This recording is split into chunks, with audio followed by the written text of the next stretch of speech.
Yo, what's going on, y'all? This is Marcus Rosa, aka Mazuma TV, back at y'all with another live. Man, I hope everybody's having a blessed, beautiful, positive, productive day. And just had a beautiful weekend overall, man. I'm feeling extremely blessed. You know what I mean? I'm back at y'all with some more boxing talk, man. We're gonna talk about the topic of the hour. We're gonna speak about Daniel Dubois destroying Anthony Joshua, my actual opinion on the fight and actually what had unfolded. And you know what I mean? We're going to speak about the Eddie Hearn and Devin Haney situation. We're going to talk about it all. Shout out to everybody that's in the building so far. If y'all can hit the like button as soon as y'all come in, that'd be very much appreciated. I see 9 people in the building. Salute to the 9 people that's tuned in to Mazuma TV right now. All I ask is that you hit the like button so we get the algorithm on the up. We got some things that we need to discuss, man. We got some things that we need to discuss. There's a lot of people that's upset. You know what I mean? There's a lot of people that's in shock. A lot of people are calling it an upset, but is it actually an upset, man? We definitely going to get into it, man. Shout out to everybody that's in the building so far. I got a shit ton of comments even before I had went live. So let me just shout out them comments real quick, man. Shout out to my boy Thomas Wright. What's going on, man? One of the most consistent people in the chat lately. You feel what I mean? Shout out to the boy Thomas Wright. Glizzy, what up? He said, Mark, I know you hate AJ, but he looked funny because he looked funny and from the UK. But, bro, we have to feel bad, man. First of all, we don't got to feel like any motherfucking thing. That's first of all, because ain't nobody feel bad for Deontay Wilder. Y'all clown Deontay Wilder. Ain't nobody feel bad for Devin Haney. Y'all laughed at Devin Haney. You feel what I'm saying? So, I don't have to feel bad for anybody. That's part of the game. You know what I'm saying? And if you've been in the game as long as I've been in the game, you know what I'm saying? You would know that, you get accustomed to this shit. You feel what I mean? It's bound to happen. This shit happens to everybody. So do I have to feel bad for everybody it happens to? No, I don't have to. I'm not obligated to feel like that. Boxing Film, what up? Shy Rider, West Sider, 23, what's going on? Coffee Plant, Lorenzo, PR Boxing, number 1, what's going on, my brother? Let me see, who else? JA05. You feel what I'm saying? Shout out to everybody that's in the building. You feel what I'm saying? My boy Thomas Wright said, rocking with the nation. Absolutely. Salute, my brother. JA05 says, only in this era do people tell you to hang up the gloves after a few losses. There's still some good fights out there for AJ. Well, I'm not one of those people that's actually, calling for AJ to retire. You feel what I'm saying? Let's just speak about the fight. You feel what I'm saying? Because I actually watched the fight. I wasn't able to watch it live as it was happening. I was out moving, getting some new shit for the crib. You know what I'm saying? I'm doing a little bit of, some little home decor shit I got going on and, getting my kitchen right. You feel what I'm saying? Making sure I got all my appliances. Shit expensive than a motherfucker, but it is what it is. You feel me? So I sat back. I was in line at fucking Target actually when I had watched the stoppage happened. And, I missed the first round knockdown, you know what I'm saying? But I went back and I watched it and I wanted to see exactly what was going on. Now, I told you guys off the rip, and I'm not right all the time. I actually thought that Anthony Joshua was going to pull it off. So I was wrong in that aspect in the overall prediction. However, I told you guys this was a 50-50 fight off of the rip. You see what I mean? And the reason why I had said that was because they're in similar situations in their career right now. You see what I'm saying? They were both confident. They were both coming off of some good wins. You know what I'm saying? And, they was able to revitalize their career after a couple of losses. You feel what I'm saying? Anthony Joshua, of course, he lost to Andy Ruiz. He got that back, went on a run until he ran into Usyk. Lost to Usyk back-to-back. You feel what I'm saying? And since then, they've been giving him some little fights, some little touch-up fights to get his confidence back. Jermaine Franklin, Robert Helenius, you feel what I'm saying? And Otto Wallen, he was feeling confident. He was with Ben Davison. You know what I'm saying? So niggas thought that Ben Davison was finally able to tap into Anthony Joshua's mental. And I told you guys, there's no trainer on this planet that can improve a fighter's mental. You could give a fighter mental rest, but it's ultimately up to the fighter and whether he wants to bounce back mentally or not. It starts within the fighter. You feel what I'm saying? You can help contribute to it, but, these guys, they're not able to, like, if you're a damaged person mentally, it's only you that could fix yourself from a mental aspect. You feel what I'm saying? And everybody was giving Ben Davison all this credit. Nobody was giving Derrick James credit. You know what I'm saying? Even Robert Garcia, nobody wanted to give Robert Garcia credit for the little bit of time that they both had. with Anthony Joshua is Ben Davison. Ben Davison turned Anthony Joshua into a killer. And I told you guys the last time we spoke about it on the live that I'm like, yo, he hasn't really been in there with anybody elite yet to know if, Anthony Joshua has really changed or not. You see what I'm saying? Like Jermaine Franklin, no disrespect to Jermaine Franklin, he's not an elite heavyweight. Robert Helenius, not an elite heavyweight. Otto Wallen had a big moment with Tyson Fury, gave him a competitive fight, but overall, he's not an elite heavyweight. You feel me? Like they good, they solid, they good.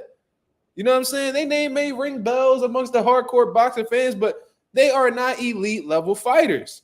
So it was still some question marks around Anthony Joshua for me. You feel what I'm saying? But due to the fact that I believe that Anthony Joshua was more experienced at a high level, and I'm still questioning Daniel Dubois from a heart aspect. You feel what I'm saying? Because I seen Daniel Dubois quit a couple times, but I also see Anthony Joshua quit in that first Andy Ruiz fight. I don't care what nobody says. He did not want to fight, and he did when the referee was telling him step forward, he refused to step forward. That let me know that he did not want to fight. Hands down, no debating, right? So, boom. So I'm like, all right, Anthony Joshua, I seen him get tested a little bit more, was able to rise above. I'm a rock with. I think Anthony Joshua gonna pull it off. The more experienced guy, he got some more notable wins. He's the more decorated guy. He's just the more experienced guy all around. And I even mentioned him being under the brightest of lights and rising above. So I just trusted Anthony Joshua, not for his character, but for his experience. Because we're seeing lately that experience plays a big part. However, a thing that I seem to overlook in all honesty was a series of fights that Daniel Dubois had against very credible opponents and was able to overcome each and every one of them. Whether we talk about Gerald Miller, undefeated contender, Filip Hrgović, top heavyweight contender, and was undefeated from what I understand. He was getting the ball rolling, and when you talking about Alexander Usyk, it was like, all right, Usyk broke him down, beat him up, accumulation, all that good shit, but he had his moments with Usyk. I thought that body shot was legal. Usyk, he played a smart role by, acting like it was a low blow and taking his time with the count and recovering. You feel what I'm saying? Yeah, Derek definitely need a wrench. Let me get my boy Derek a wrench. By the way, Derek Moore is one of my fighters. You feel what I'm saying? Shout out to my boy Derek Moore. Let me get you a wrench just in case you got a smacking nigga. You feel me? I know you don't be on here all like that, but I'm gonna get you a wrench, my brother. There you go. But listen, he had his moments with Usyk, right? So, Daniel Dubois has been on a fucking war path lately. That's something that I seem to overlook just slightly. But because I see more Anthony Joshua, you know what I'm saying? I think he beat more credible guys. I thought that the experience was going to play a part, right? And considering that there was going to be 96,000 motherfuckers in that arena, I thought that there might have been a possibility that Daniel Dubois might have gotten shy under them lights. You feel what I'm saying? Yeah, I know it's a little blurry, man. That's how StreamYard be doing me, y'all. Forgive me for that. I don't really know what to do about that, man. You know what I'm saying? I can't call it, bro. I'm trying to figure it out. The Wi-Fi is amazing everywhere else, but every time I use StreamYard, it always gives me trouble. So please forgive me for that. And, I'm going to do my best to try to, fix it eventually. But I'm doing the best with what I got. You feel me? But anyways, back to the topic. Where was I actually at? Fuck it, let's get into it, man. This is actually, it's just what it is. You know what I mean? Let's speak about the fight now.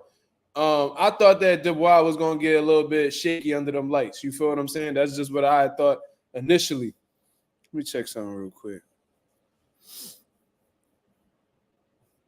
Give me 1 second, y'all. Give me 1 second. Let me do this real quick.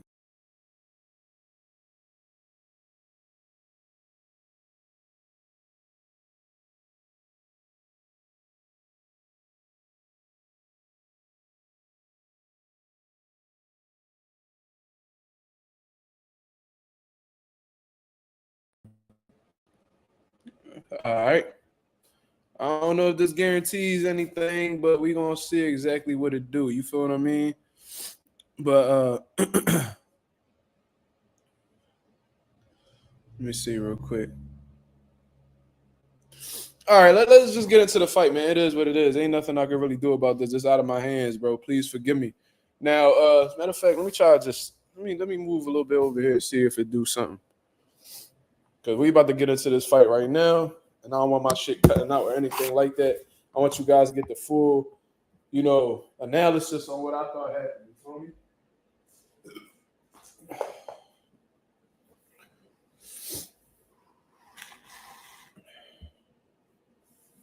See something.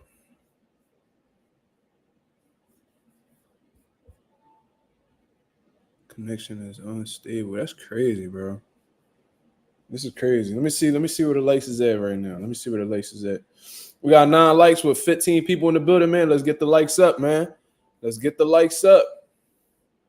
But all right, let's get into the fight now. When I watched this fight only lasted 5 rounds, so there's not much of analysis to be made during the course of this fight. But what I did notice that Daniel Dubois was ready.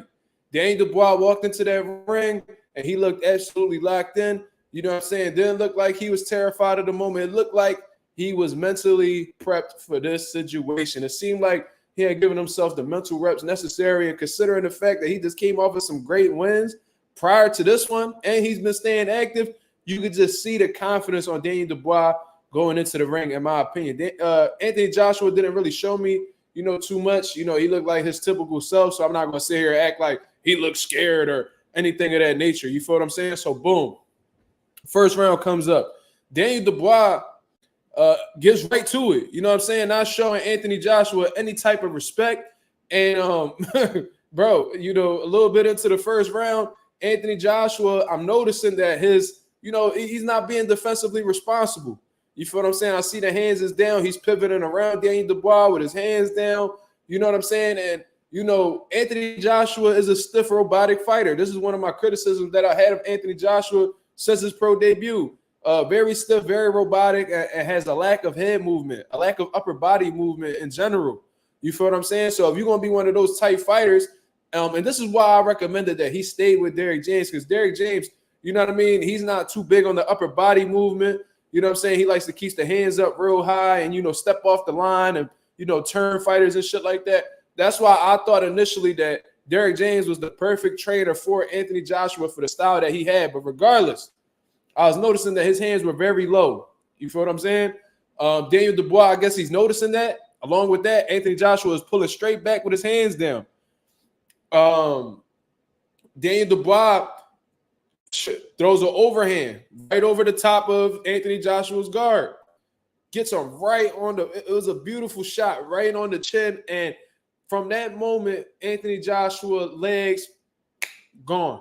You see what I'm saying? It was off of it just felt like from there, Anthony Joshua was just getting by with his determination and pretty much like his heart. You feel what I mean? Beautiful shot right on the chin. He goes down. You know what I'm saying? It happens to be right. I believe at that point in time, I think the bell rings. He gets back to his corner, from what I understand. And, from there on, it was just Anthony Joshua looking to survive. You feel what I mean? Another exchange happens. I believe this happens in, I forgot what round it was exactly. Please quote me. I wasn't really looking at the rounds. I'm just giving you guys what I saw. You feel what I mean? They get into another exchange. Daniel Dubois clips Anthony Joshua with a left hook. Anthony Joshua, he takes the shot well up top, but his legs tell another story. This man his ankle literally went out. You see what I'm saying? His legs was absolutely gone. You know what I mean? He even twisted his ankle a little bit. You know what I mean? Went up against the ropes, and then he ends up getting dropped again. Moving on. I believe that was the third round. You feel what I mean? I believe it was the third round. Now we're getting into, now it's starting to get dark for Anthony Joshua, but it seemed like Anthony Joshua was finding his way back into the fight. Another thing that I had noticed, and this shit was absolutely crazy to me. I'm going to have to actually look over the replay again to see exactly what round that was. But, bro, there was a point in time where Anthony Joshua gets the fight waved off by the referee.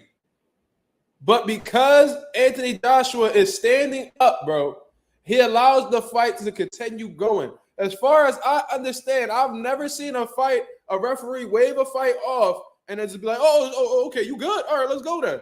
Never ever seen that. If I was in Daniel Dubois corner, I would have went fucking berserk. How the fuck can you stop a fight and then change your mind seconds afterwards and continue to let the fight go? You feel what I'm saying? You literally stopped the fight. The fight was over. That was a TKO win in that very moment. Out of nowhere, the referee like, oh shit, never mind. Oh no, shit, I ain't trying to fuck up this money. All right, AJ, let's go. And continue to let the fight go on. And I'm like, yo, if Anthony Joshua clips Dubois and wins the fight after this, that is some of the most biggest fucking corrupt shit that I've ever seen in the sport of boxing. However, Daniel Dubois stayed composed. He didn't cry. He didn't complain. He actually had gotten rocked by Anthony Joshua. And I'm like, oh shit, I'm watching it as it's going on. And I'm like, oh shit, Anthony Joshua about to clip Dubois, bro. Because there was a shot that Anthony Joshua had landed and it put Dubois on the back foot. So Dubois was like, oh shit, hold up real quick. But he didn't fade. I mean, he didn't shut up. He didn't go into survival mode or anything like that. He's like, all right, we just gonna have to bang this shit out then. Pause. You know what I mean? We just gonna have to thug this shit out. It's about to be a motherfucking gangster party in this motherfucker, right? So Anthony Joshua, he loading up on right hands, loading up on shots, loading up on single shots. That is something that Daniel Dubois notices. So he throws a straight right hand as Anthony Joshua's throwing an uppercut. Boom. Bedtime, nigga. Bedtime, nigga. Now, when he went down, usually when motherfuckers fall face first, I know they are not going to get up. You know what I'm saying? I've seen people head bounce off the canvas, falling backwards, and still be able to get up and continue with the fight. You feel what I'm saying? But it's rare if I ever see somebody fall dead ass on their face and they're able to make the count. You feel what I'm saying? So from there, it was a wrap. You see what I mean? Now, what I really thought, in all honesty, man, was, Anthony Joshua, it is what it is, man. You feel what I mean? This is the heavyweight division. And I told you guys when I was speaking about it, it was one of the lives I had a couple days ago. I said Anthony Joshua, Daniel Dubois fight week. It's on that video right there. I told you guys that was a 50-50 fight, and I really thought that it was going to come down to durability and conditioning. Now, it didn't really come down to conditioning. I was wrong. I thought that this would have lasted more rounds, honestly. I respected both of them enough to believe that this will go into the mid or later rounds. You feel me? But Anthony Joshua's durability did not show up in this fight. He got hit with a big shot from Daniel Dubois. And listen, Daniel Dubois, I think he only, out of all his victories, I think he only had one fight that went the distance. So this dude is absolutely punching. I had heard this about him earlier in his career. They said he beat up Povetkin in sparring. They said he had dropped Anthony Joshua in sparring, all types of shit. So I was well aware that he was a big power puncher ever since then. You feel what I mean? So, it's no shame. There's no shame on Anthony Joshua that he got stopped by Daniel Dubois. You feel what I'm saying? But this is the thing right here.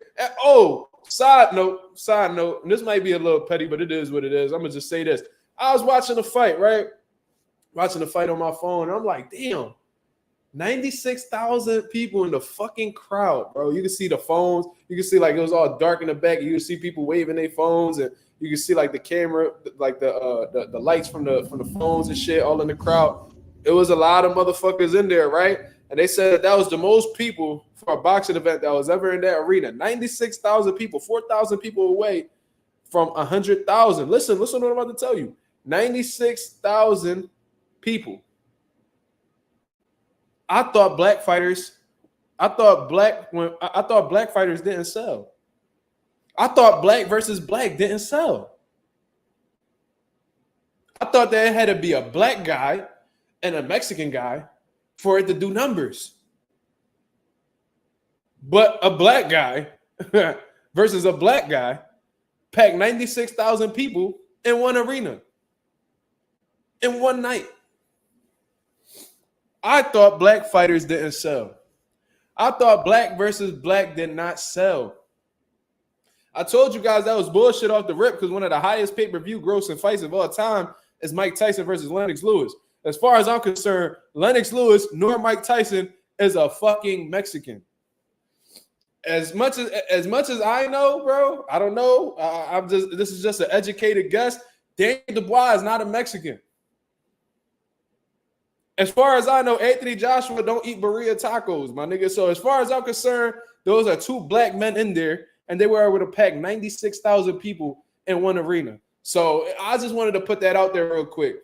Side note, for Gervonta Davis's team to come out and say that black versus black don't sell, it's pretty ironic that you're saying that when there's a strong possibility that Lamont Roach is going to be your next opponent. And Frank Martin was your previous opponent. So you said that y'all don't want to fight Shakur because he's black and black versus black don't sell. Meanwhile, you have two opponents in a row that are black and neither one of them are as big of a star as Shakur Stevenson. But I'm going to leave that shit alone. Because that's not what we talking about. You feel me? That's not what we talking about. You feel me? Another fucking hole right through you niggas' theories. You feel me? I can say whatever the fuck I want. I can say whatever I want. Straight like that. I just wanted to mention that because when I'm watching this, I'm like, damn, 96,000 people in a fucking arena. And it's two black guys. I thought they didn't sell. Shit is crazy. That shit all started with Abel Sanchez when Triple G was ducking all these motherfuckers. And now Coach Calvin want to spit that bullshit so his fighter won't have to fight another elite black fighter. You cannot make this shit up. But anyways, am I shitting on Anthony Joshua in this joint? Absolutely not. You feel what I'm saying? I'm not. You know what I mean? I still feel a way about how the way that shit turned out with Deontay Wilder and Eddie Hearn. You know what I mean? Trying to freeze Wilder out. Anthony Joshua admitting that he will freeze Deontay Wilder out and, you know, turning down $50 million after showing proof of funds from Al Heyman and, you know, Frank Warren confirming that and all that. Listen, I feel a way about that shit, right? I feel like that took away one of the best fights to be made in boxing. And anytime I see that, you know, one side of the plate don't want to make one of the biggest fights happen and they doing everything to try to avoid it, I find issue with that because as a boxing fan, I want to see the best versus the best. And if I feel like a nigga is from the promised land where Rick Ross be at with all his chickens and they quacking and shit, you feel what I'm saying? I start to resent that. That's bitch shit. That's pussy shit. That's this right here. That's this right here. Pussy shit. Bitch assness. You feel me? And I don't resonate with that. I don't like that. You feel me? Hold on real quick. It's right here. That's this right here. Pussy shit. Bitch assness. You said connection, bro. Listen, man. I'm having trouble with the connection. Yeah, I mean, my apologies. I can't control what's going on. I just want y'all to listen to the audio. You feel me? If I gotta turn the camera off, then it is what it is. And we could just cook, you know what I mean, with the audio. But you know, my camera, I don't know. My shit looking crazy. My shit looking crazy. I don't know what to tell you. Now, there are people that's coming out, and you know, I see Anonymous right here saying it. He think he should retire. You know what I'm saying? Now, do I think Anthony Joshua should retire? I don't think so. Now, does this terminate his possibilities of becoming champion again? Possibly. You feel what I mean? And if Anthony Joshua is only, because I remember at one point in time, Anthony Joshua said that belts was more important than, what was it that he said? That the belts were more important than fighting Wilder, that he'd rather get a belt rather than fight Wilder. Belts meant more to him than his resume or some bullshit like that. So if Anthony Joshua is still sharing that same mentality, he might as well hang it up because this nigga just fell behind a long line of people. Daniel Dubois just certified himself as like the top guy to get an opportunity for a shot at undisputed. I ain't gonna lie to you, bro. This nigga beat Gerald Miller, Philip Herkovich, and Anthony Joshua consecutively. You gotta put some respect on that, dog. And this is coming from a dude who. This is coming from. Oh shit! Hold on.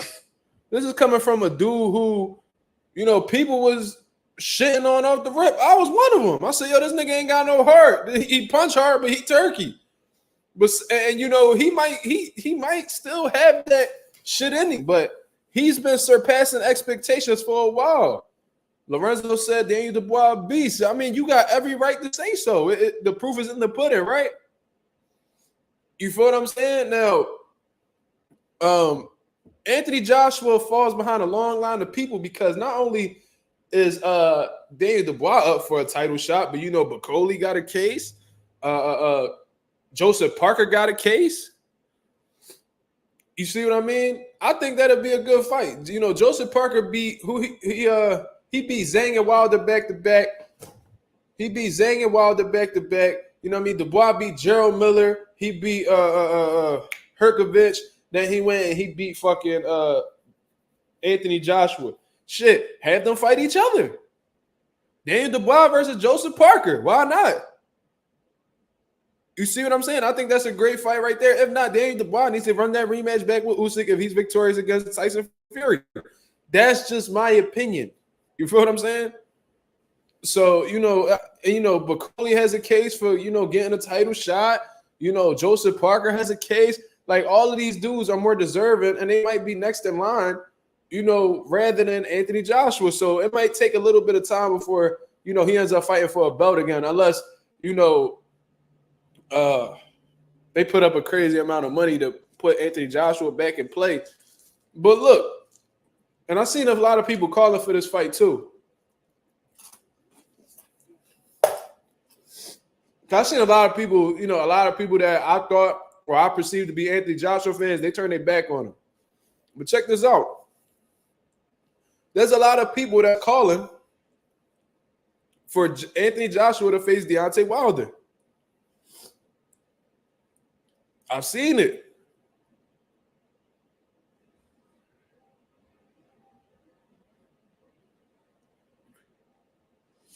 '93 Octane said Daniel suffered eye organ failure compared to AJ quit and TKO loss. Major difference. I mean, listen. Did he have that eye organ failure when Usyk beat him? Because when I think Usyk dropped him with a jab. Usyk jabbed him and he just submitted, went right down.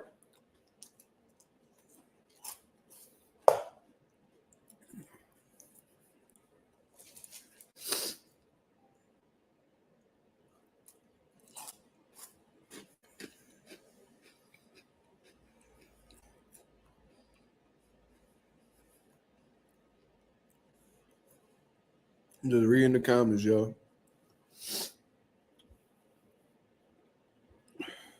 I'm gonna just rock out with this shit right here, bro. I don't know what's going on, man. My apologies as always. You feel what I mean? This is like some real bullshit that's going on. Ain't nothing I can really do about this shit. You feel me?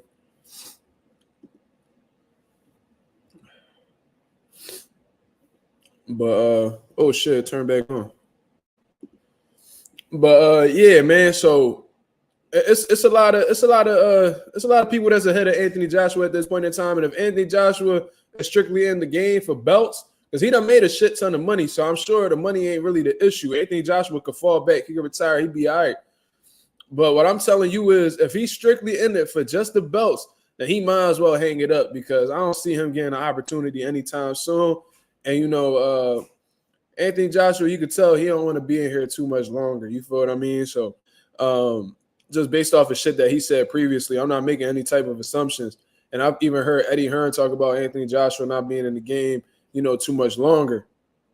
You feel what I'm saying? So let me see.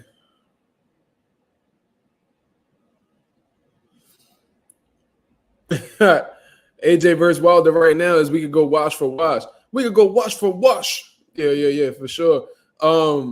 Listen, man, that's what people are calling for at this point in time. You know what I'm saying? So it's like, all right, what you want to do? Because Deontay Wilder acting like he not done with boxing. You know what I mean? We told this motherfucker to fall back. He still want to keep fighting. So, you know, and Malik Scott even confirmed it that Deontay Wilder isn't finished. If Anthony Joshua is saying that he'll be back and he ain't finished, then shit, have them fight each other then. Look, we call for Amir Khan and Kell Brook to fight each other, right? You know, Amir Khan never wanted to make that fight. Kell Brook done chase that motherfucker all around the UK. Obviously, Khan doesn't want to fight me. Obviously, Khan doesn't want to fight me. Obviously. You feel what I'm saying? So it's like, you know, but they ended up fighting each other, and you know, they both ended up retiring afterwards, you know, going wash for wash. Shit, if we can't get these motherfuckers in their prime, then we might as well have them niggas fight each other when they wash. Fuck it. I just want to see, you know what I mean, who the better nigga at the end of the day. You feel what I'm saying? You know what I mean? Like, I thought Prime Wilder would have got Joshua up out of there. You know what I mean? You struggling with Dubois power. Let Deontay Wilder catch you with a flush right hand in his prime. You know, the Deontay Wilder that beat Dominic Brazil in their second Stabber fight. You know what I'm saying? That Deontay Wilder, that he would have packed Anthony Joshua up within 3 rounds.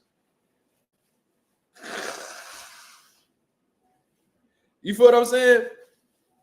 Because the same reason why he got knocked out against Dubois would be the same reason why he would have got knocked out against a Prime Wilder. You feel what I'm saying?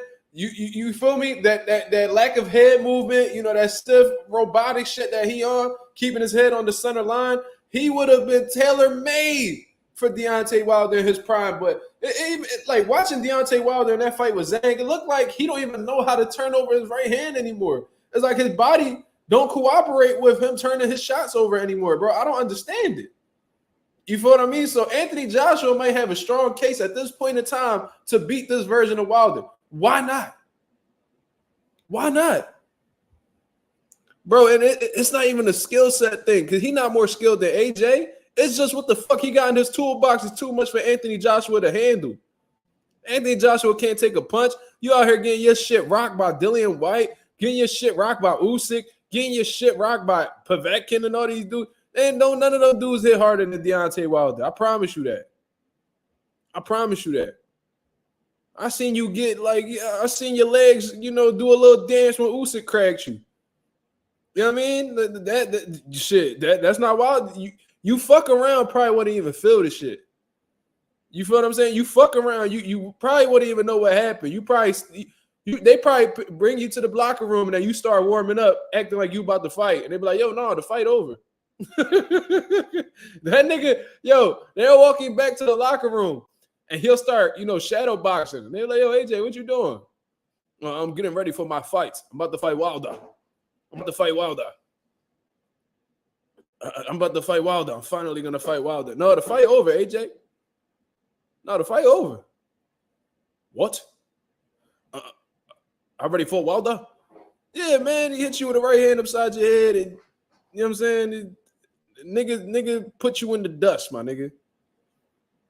The fight's over." What did he hit me with? What you think he hit you with, nigga? What you think he hit you with?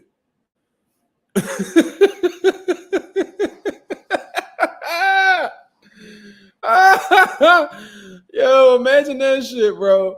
Wilder rocked this nigga so bad. He go back to the locker room after the fight. You know, everybody disappointed in the back. This nigga AJ come out the dressing room, start shadow boxing. "Can you put my gloves on? A bit hot here, isn't it?" Hey, yo. That shit is fucking hilarious, bro. What he hit me with, bruv? What round was it, mate? You got absolutely sparked, mate. I'm gonna spark you out, mate. I got sparked, mate. Mm-hmm. Wilder would have knocked him out ugly too. But like I said, I'm not here to shit on AJ. You know, I'm just bad. I'll just be talking shit. You already know I'll be giving it up. But nah, for real though. Let me see. Oh shit, yo, Anonymous, you beat me to the punch, my brother. You beat me to the punch. I was about to get into that. You beat me right before I was about to say it. He said, "Yo, Mazuma, we gotta address the elephant in the room. Frank Warren been cooking Eddie all year. He been cooking Eddie. Yeah, he been cooking the shit out of Eddie. Yo, listen, man. This nigga Frank Warren been putting belt to ass ever since this Rihanna shit been going on. Listen, bro.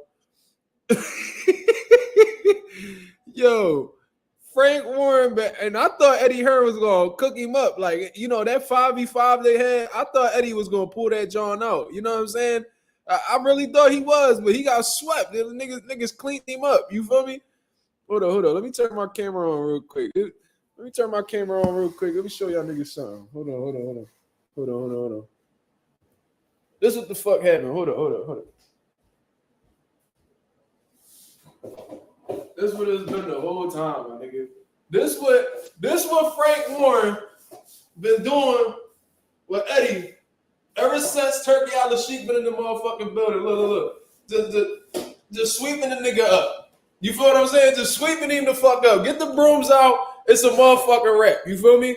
Listen, it's been a bad job ever since Turkey Al-Sheikh got in the mix. This nigga Eddie Hearn been trying to compete with Frank Warren, and it's just been a bad job, bro. Frank Warren's just like, man, go ahead, go take care of these niggas, man. I ain't got time. He's saying nigga and all. Man, go take care of these niggas, man. I ain't got time for Eddie stupid ass, man. He trying to compete with me. We not in the same ballpark. We ain't doing the same shit. You feel me? Like, go take care of that. Nigga, yo, his old ass is sitting in the crowd, like, having the time of his life. I'm like, yo, this shit crazy. Like, how the fuck, nigga, you put your the top nigga in your stable, the nigga who made Matron what it is, get packed up by a young nigga who's known for being a quitter. What's crazy was niggas was rooting for you because we wanted to see you fight Tyson Fury or whoever the fuck. Oh my God, this nigga Frank just frying him, bro. Mark low key small. You a faggot.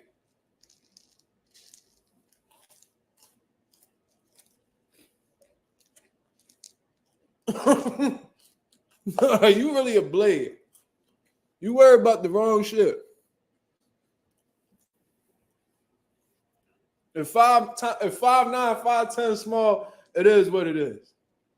What you gonna do about it? Can you beat me though? I doubt it.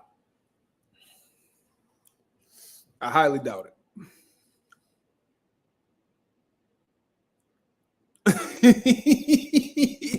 Rob said when the camera panned to Hearn after the fourth round to show Hearn with his head down, I was dying laughing. And you know why? You know why he had his head down, bro? Hold on, let me turn this camera back up. I know this on some bullshit. You know why? You know why his head was down? Because he thinking about all the money that just went down the motherfucking drain, dog.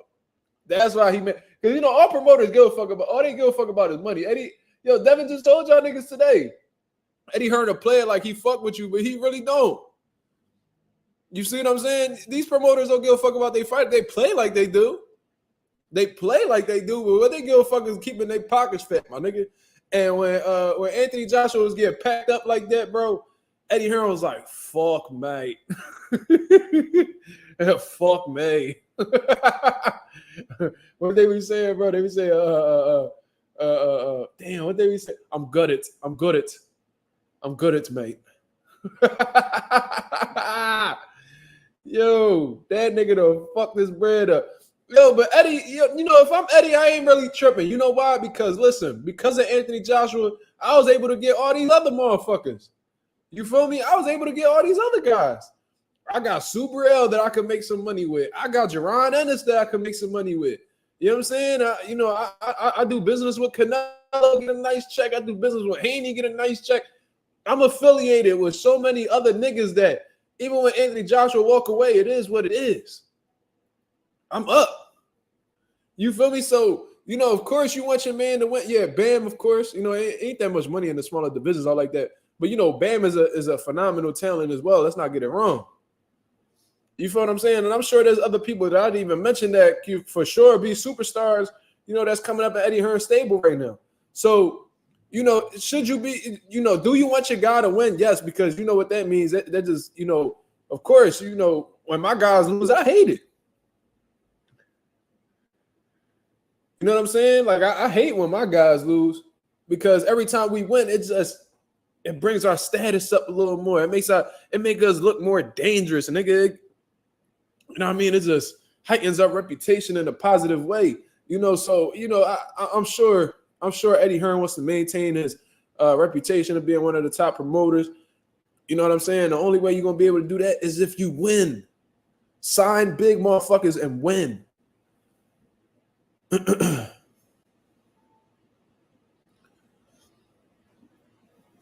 You see what I mean? Eddie keep wiping his forehead like his cranium leaking. Listen, bro, that was a bad jump. That was a real bad jump. And I bet you that arena wasn't hot neither, nigga. That was stress.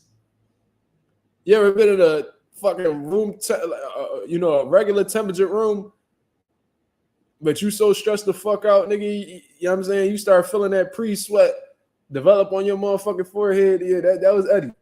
That was Eddie. For sure. Nigga, blood pressure was on 1,000.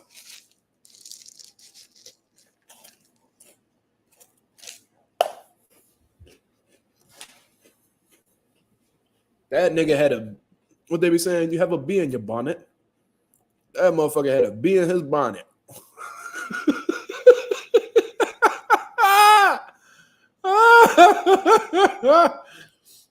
Yo, listen, man, I ain't even come to bid on niggas. You know I'm fucking around. What the fuck this nigga Teach say? He said, how do Spence fans say it?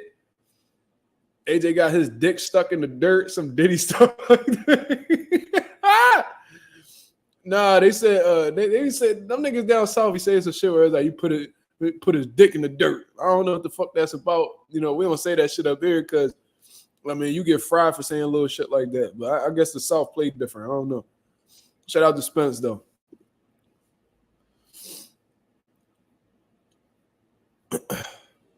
$93 Octane says Shakur is sitting on the hospital bed with a clipped wing thinking, what did I get myself signed up to?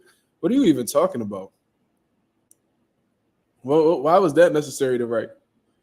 Who talking about Shakur? Niggas ain't even talking about Shakur, bro. What are you talking about? You gotta tighten up, my brother. I don't know. And I'm sure he's not even in the hospital bed no more. I don't even know what you're talking about. Yo. Yo.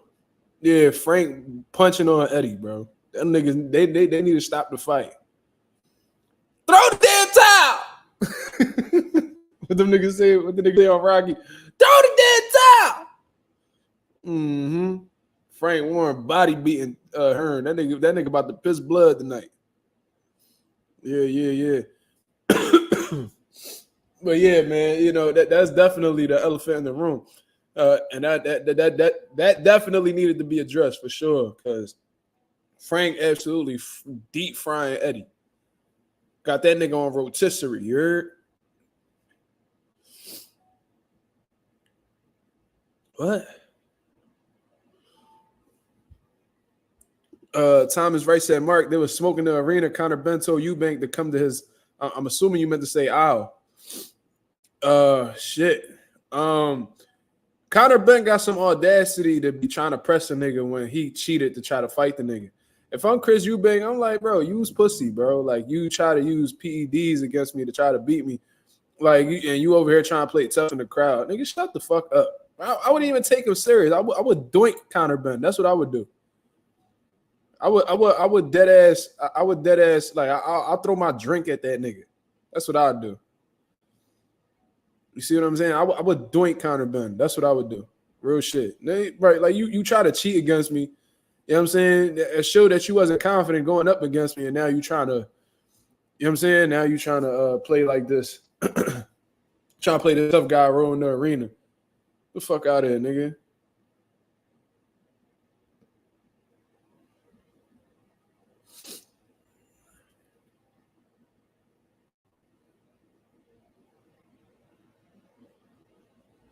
Hold on real quick. Let me check something.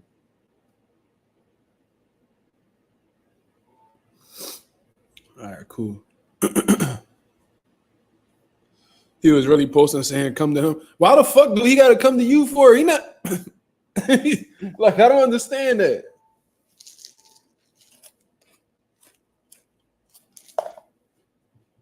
Kind of worried about the wrong shit.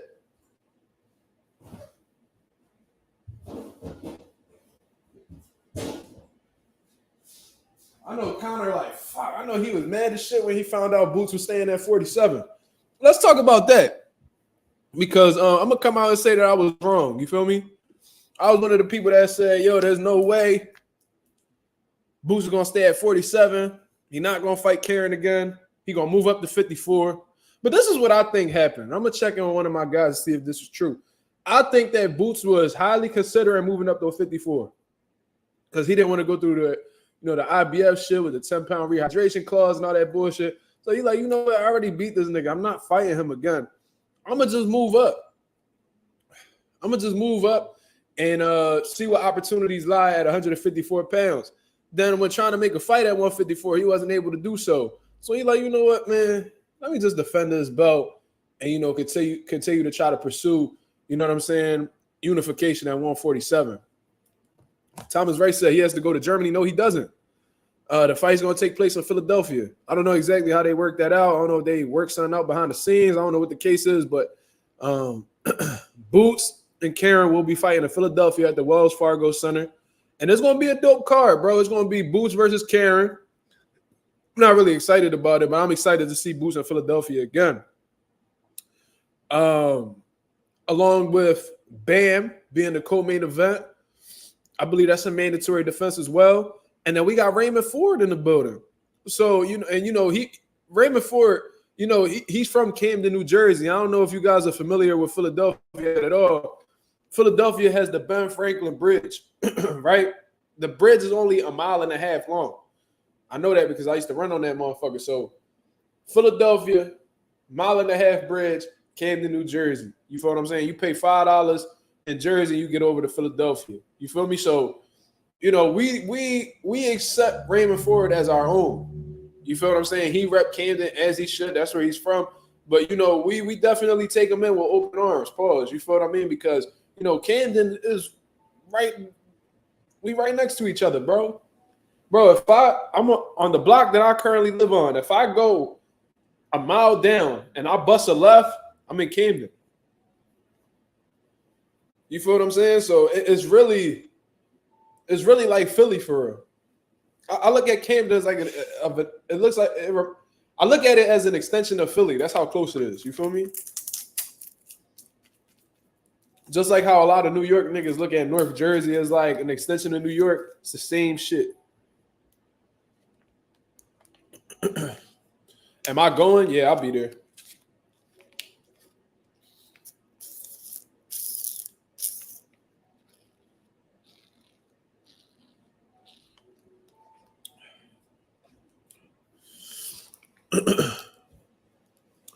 T said, I heard Eddie and Karen's promoter work behind the scenes because they are working together on other fights together, kind of like Sandy, Ryan, and Mayer on Top Rank. Well, that's good. Well, that's good, man. Cause I don't really like shit going to purse biz unless a motherfucker absolutely ducking. If somebody's absolutely ducking, the purse bid really put them in a situation where it's like, all right, vacate a dip. That's the only way I really fuck with them Jones. You feel me? What? Glizzy said, I'm gonna meet you for the first time. Yeah, okay. You gonna walk right past me and act like you don't know who the fuck I am. Then talk about I saw you. That's the type of nigga you is. What's the update on the Key Bridge rebuild? Key Bridge rebuild. What are you talking about?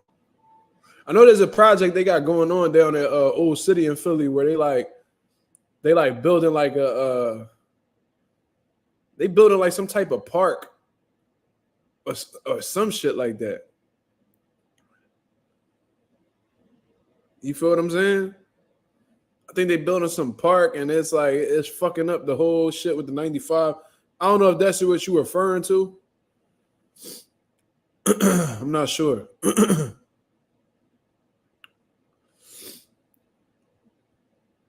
Bridge and Beemore. I mean, I wouldn't know. I'm nowhere near Beemore. I have no idea. I'm nowhere. I'm probably like 3 hours away. What, like two? I'm like 2.5 hours away from Beemore. I think Beemore further than New York for me, for where I'm at.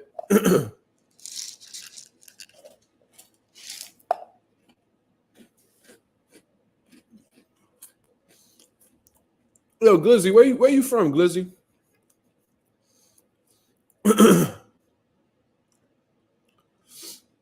But yeah, you know what I'm saying? Did y'all see that little interaction that Devin Haney and Eddie Hearn had? I thought that shit was a little interesting. I mean, I feel like that Eddie Hearn and Devin Haney been having, a little bit of animosity or attention towards each other ever since that purse bid shit happened with Sandor Martin. It seemed like shit went a little left. You know what I mean? Probably even further back. They probably started having issues after the Ryan Garcia fight, honestly. Teach, I didn't even watch that fight with Buasi, bro. I ain't even gonna lie to you. I didn't even watch it. In terms of them having a silent beef, yo, I asked Glizzy where he from and he not answering. Where are you from, nigga?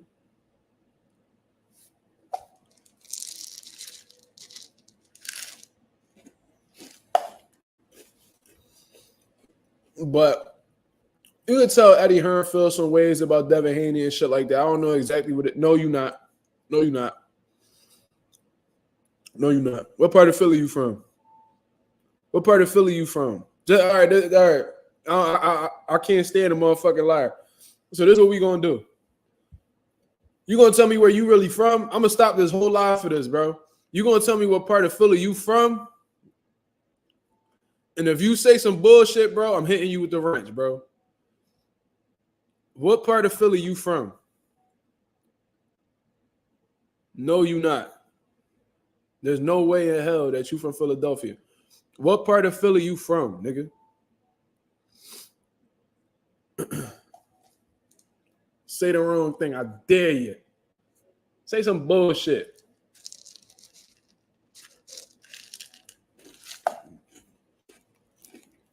We're at in South Philly. I be in South Philly all the time. What part of South Philly you in? I was just in South Philly last weekend. What part of South Philly you from? Be real careful. Be real careful. Don't hit the Google Maps and try to find the neighborhood of South Philly. What part of South Philly you from, Glizzy? Don't fucking lie, bro. I know you capping.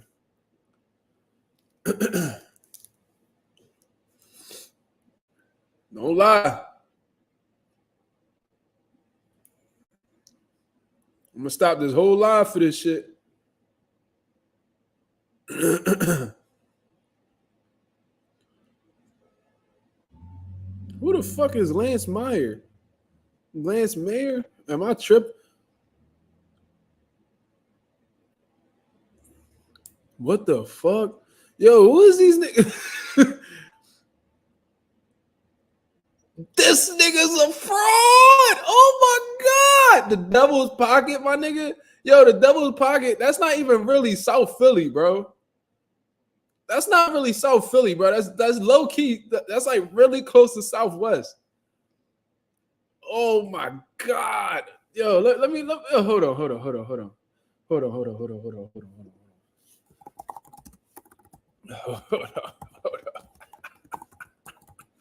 This nigga. Hold up. It's South Philly, but it's like you right there, bro. That's not look, see, like Southwest, bro. You more Southwest than South Philly, though. This nigga's a fraud, bro. This nigga's a fraud. That shit right by the water, nigga. That's Southwest, nigga.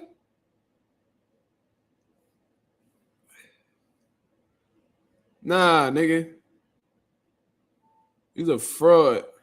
I don't believe you. You gonna slip though. You gonna slime ain't from no fucking Philly.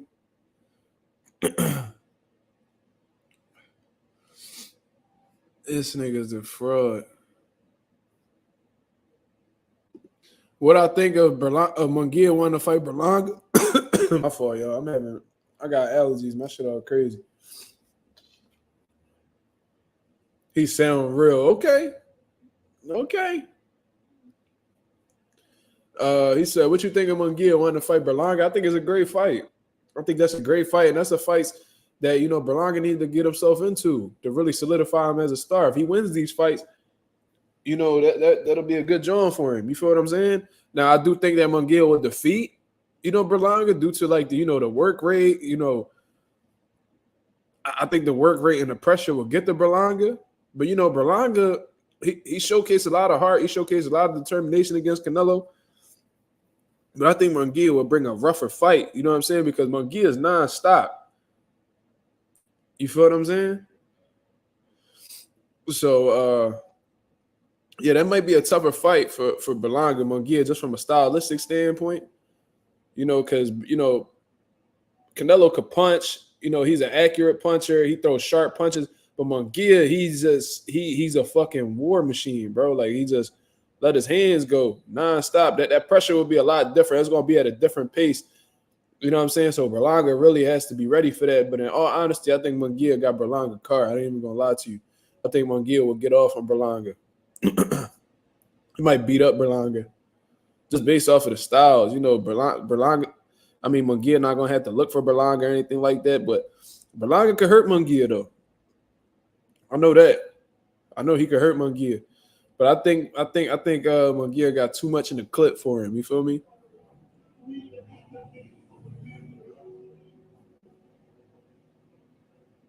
Wait, what? What just happened?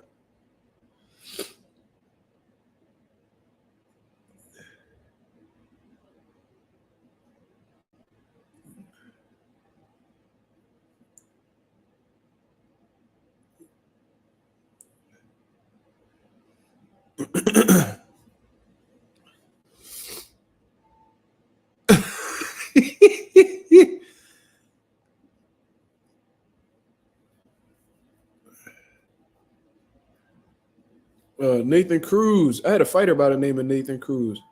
Well, his name was Nathaniel. Never mind. Munguia could also get hit in between punches, but that's me. But I do think Munguia wins unless he gets clipped. I agree with you, brother. I agree with you. I think like Munguia can definitely get hit in between punches. He does lack defense, so that leaves a lot of opportunities for Berlanga to catch him with a big shot. You feel what I'm saying? But I do think that, and I've always said this, Munguia's defense is his offense. And I think that, if they get into a shootout, I think that Munguia will have more in the clip. You feel what I'm saying? He might overwhelm Berlanga with offense. It's a different style. You feel what I'm saying? With Canelo not having like the most work rate, sometimes Canelo like to, sometimes he'll rest, he'll what's that shit called? He'll take off a couple rounds.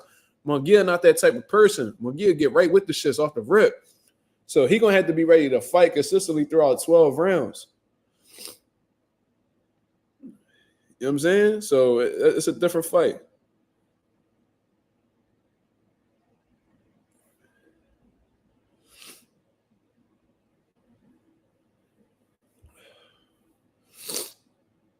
Mediocre tank voice. Nah, but that's a good fight. I would like to see that shit happen. I ain't gonna lie to you. But I want to get back to that Devin Haney and Eddie Hearn shit that's going on. I just wanted to speak on that because I'm gonna just provide my opinion, and if niggas don't like it, it is what it is. I'm gonna just tell you what's going on, or what I believe, my interpretation of what's going on. So, like I said, I've been feeling like ever since the Ryan Garcia fight, Devin Haney and Eddie Hearn been having a little bit of animosity towards each other, a lot of tension. You know what I'm saying? Eddie Hearn, I wouldn't say he was blasting Devin Haney or anything like that, but in that interview with Andre Ward, he was pretty much pointing out all the things that Devin Haney was doing wrong. He was keeping it a buck. It takes this long for you to put your shoes on, and you got all these people, in the back with you, and when you lose, they not back there with you no more. You know what I'm saying? He pretty much saying how like he got a bunch of, and I'm gonna just tell you what Eddie Hearn saying. He said he got a bunch of peons around him. You know what I'm saying? In terms of what I mean by peons is niggas who don't do shit for you. They just around you for the moment type shit, or because you got clout. He said how, Devin Haney was, he wasn't fully focused. He was caught up too much into his own hype. You feel what I'm saying? And I think that shit really started to go south with Devin Haney. I think I think Eddie Hearn hurt Devin feelings with that whole purse bitch shit with Sandor Martin, bro. You know what I'm saying? Because Eddie Hearn, Devin Haney said something, you know, earlier today in the tweets. He said, yo, Eddie Hearn, he said, at least Bob Aaron keep it business and let you know he not friends with you. You know, Eddie would make it seem like he friends with you and then, you know, you know, switch up and not give a fuck about you. He said, I'm from Fishtown, Northeast Philly. Nigga, Fishtown is North Philly, you dumbass nigga. What are you talking about? This nigga Slime went on Google real quick. And Fishtown soft as shit, bro. That's where all the where the hippie niggas be at. You know what I'm saying? Drinking kombucha, riding skateboards, fucking with organic deodorant, stanking up a motherfucking place. It has 0 preservatives. Like, yeah, nigga, but you stink, nigga. What the fuck is you talking about?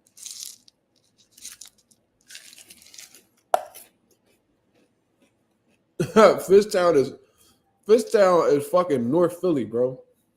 Girard, nigga, that's north. Northeast is like Mayfair and Frankfurt, a little bit of Frankfurt.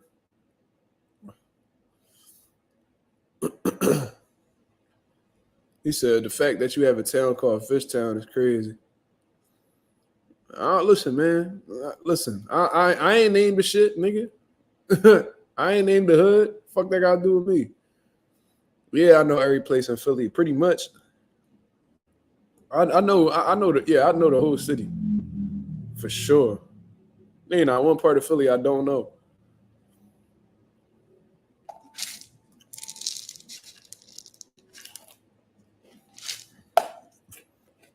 And I know the outskirts of Philly too real well.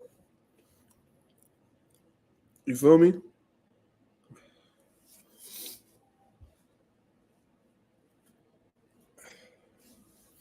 Slime a fat ass nigga, always talking about eating something. You named it after you ate some dirty box. Nigga can't go. He can't go a day without talking about a nigga eating something. What you mean? I can't name every hood. Like I don't got every hood memorized. What I'm telling you is I know every hood though. Like I've been in every hood for sure. Whether you talking about North, you talking about South Philly, you talking about Southwest, you talking about South, you talking about West Philly. You know, my Will Smith shit, you know, West Philly. You talking about, you know, Northwest, you know, Cheltenham, PA, Willow Grove, Elkins Park, you know, Uptown. I'm familiar with all that shit. Listen, J Cash said, I ever been to Harrisburg? Yeah, I was just in Harrisburg like a month ago. I had one of my fighters won on in the John over there. I've been to Harrisburg a couple times. The speech dialect sound very similar. I mean, I don't know. I don't be around Harrisburg dudes all like that. But I tell you what, Harrisburg got a lot of Puerto Ricans. So, you know, that's probably what I don't know. I don't know. You know, I feel like a lot of people that go up to Harrisburg usually, you know, came from Philly. And, you know, they probably influenced by us. You know what I'm saying? That's what it is.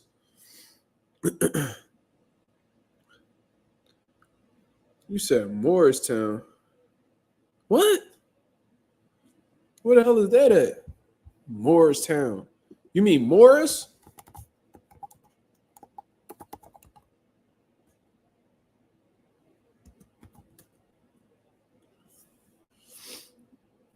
Where the hell is that at?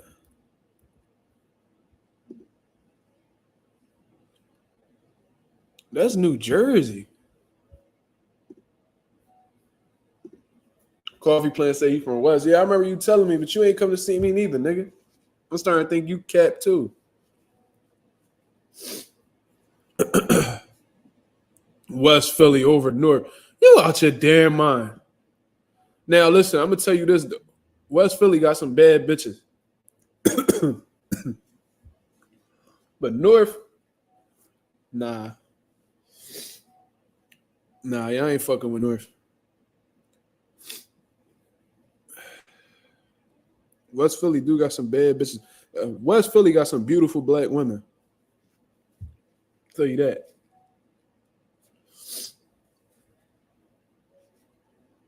I'll tell you that. Nah, I don't know about all that though. What you mean by that? West Philly over North in terms of what? Winfield. Oh shit. Okay. Yeah. Yeah. I know what you're talking about. Yeah, I'm familiar with Winfield. That's what's up. You ain't too far from yeah, y'all right. You right by Ballard Kenwood. That's what's up. Yeah, I love Ballard Kenwood. That's where them upper like upper middle class people be at. Oh my god, bro! I used to drop food off over there. I used to do Uber Eats down there. Where the Asians at in Philly? South Philly, Albany, and Logan. They got some in West too, Southwest. Yeah, they be around, bro. They definitely be around. But the Asians for real, the Asians be in South Philly because they be mixed in with the Mexicans down there. Mexicans and Asians get along real well. I always found that pretty interesting. They like them niggas like dwell like in the same place and never have an issue with each other. You Uber before? Yeah, I used to do Uber Eats. You out your fucking mind. Hey, Haitian Scarface, nigga, you crazy, nigga. He said, no offense, but black women don't be all that. Only the Dominican, Haitian, Brazilian. You know, Haitian is black, though, right? I hope you do know that. Brazilian black women be fire. You know that, oh, you saying Haitian black? You crazy. You out your damn mind. Black women don't be all that. But that's sad coming from you because your name Haitian Scarface, so you a black man saying black women don't be all that. That's kind of, I don't know. That's some type of. I'm gonna have to call Umar, man. You want some nut shit? Shout out to my boy, Dr. Umar. He a North Philly nigga. Shout out to my boy, Dr. Umar.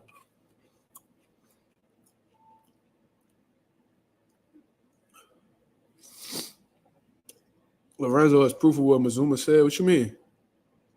What Lorenzo do? Black women are beautiful. Listen, women are beautiful, period. But I was talking about West Philly specifically. They have some beautiful black women. But Asian women, we talking about Cambodians and girls from Laos and Koreans and Vietnamese women. My girl Cambodian. Yeah, Lorenzo got a Japanese woman. Yeah, my girl Cambodian. They beautiful women. Nigga, what? Yo, Slime, is you just looking up addresses, nigga? You just looking up addresses. 208 South 13th Street. Nigga, is that the neighborhood? that sound like the neighborhood. That's crazy. You really invested, my nigga. Like, what's going on? You just Google map and shit. That nigga Slime need help.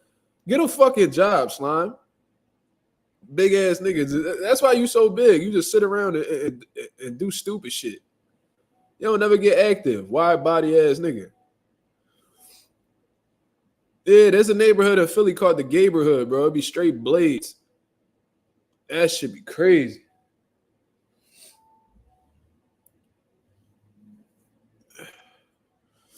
Yeah, J Cash. He needed to get smacked for that, bro. That anti-black shit. I'm surprised nobody smacked him off the rip. Shit. If I was chilling in the chat and I had a wrench, I'd have smacked him just off that.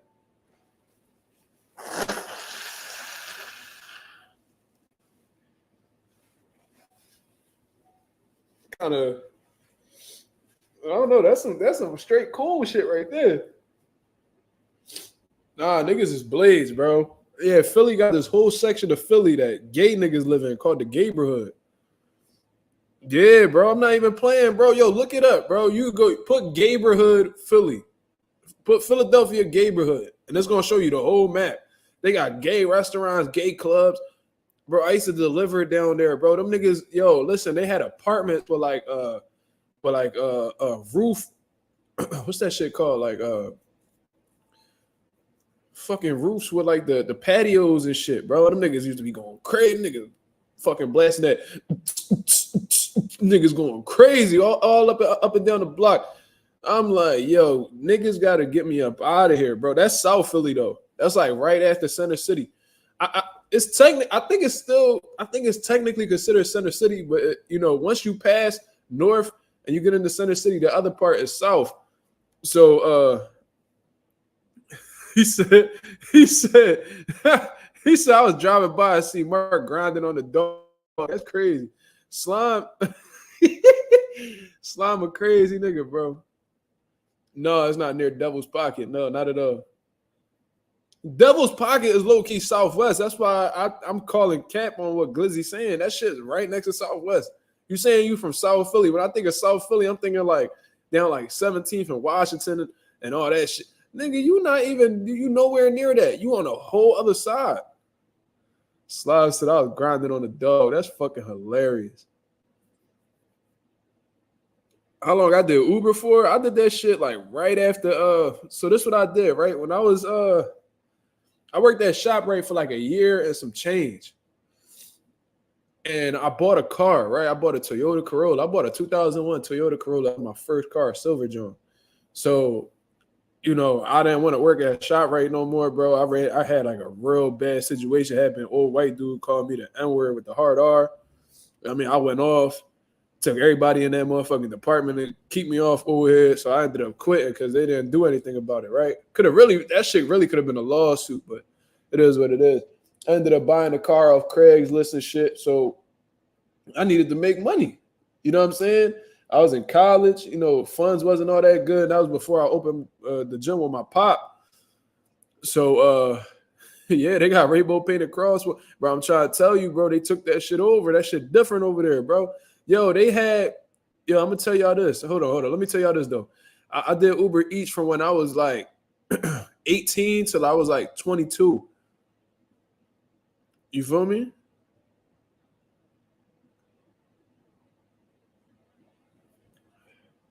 Yo, Jason Baines, when that's not what that was about. Nobody was talking about preference. He said the bull said that black women don't look good. He said black women ain't all that. You know what I'm saying? So you literally taking a whole race of women and telling them they ain't shit. And then you telling them the only black women that look good is the ones that's mixed with different, that come from different ethnicities. That's crazy.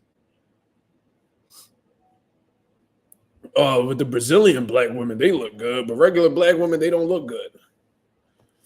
This nigga Slime sent me a cash app. Let me see what he talking about. Let's see something.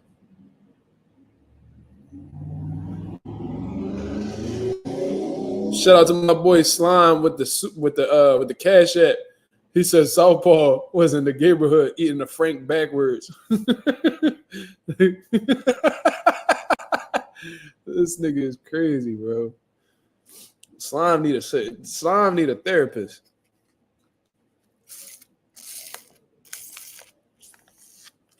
Nah, it wasn't really no money for real, bro. I ain't gonna lie to you.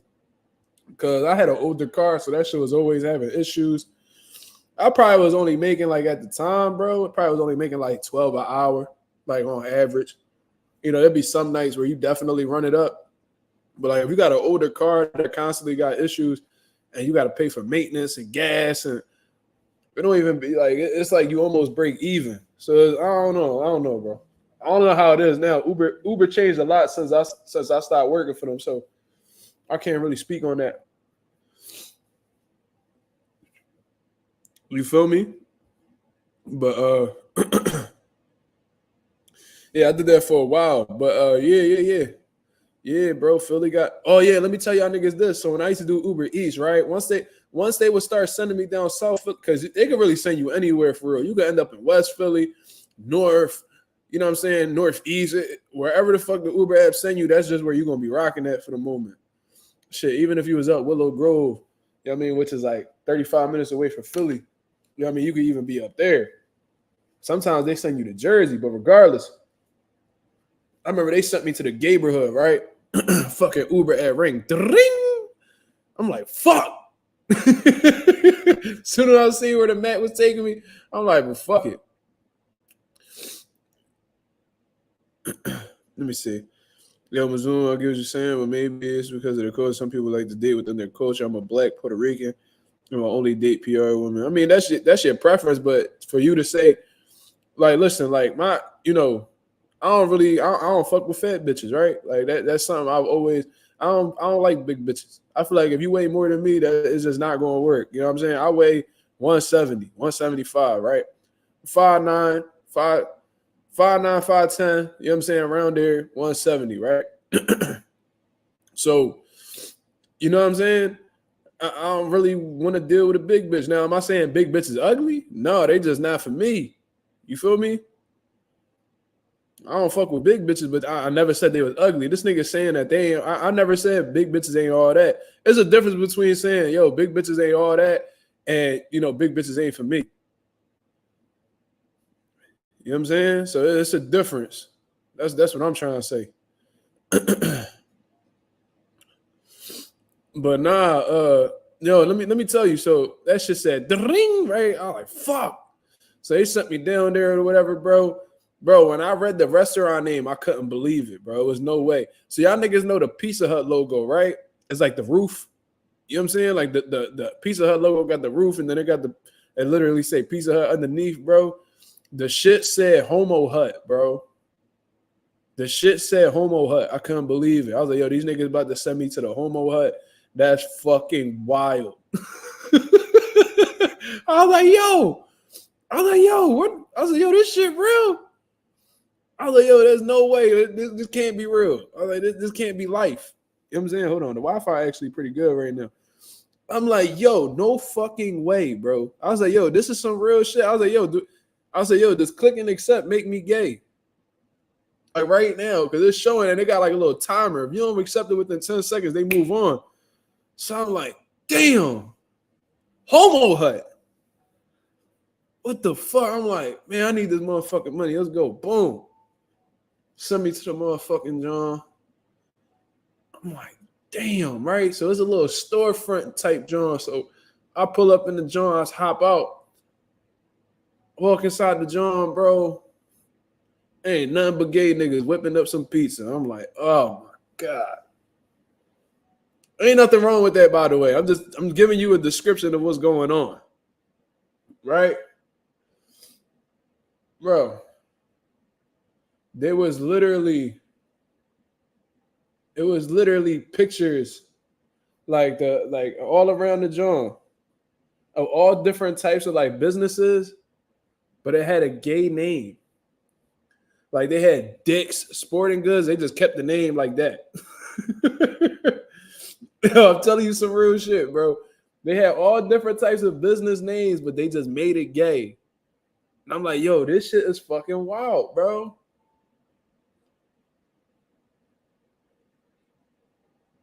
Nigga walked in Homo Hut looking for Homo butt.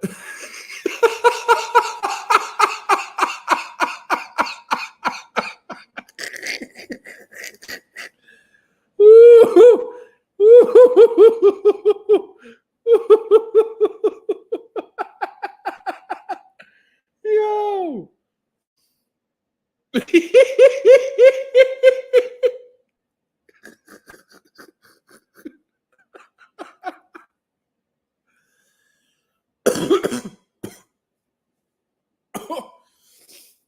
Ooh-wee.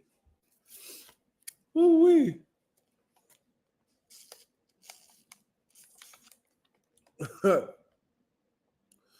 Yo, that shit made my back hurt. Pause.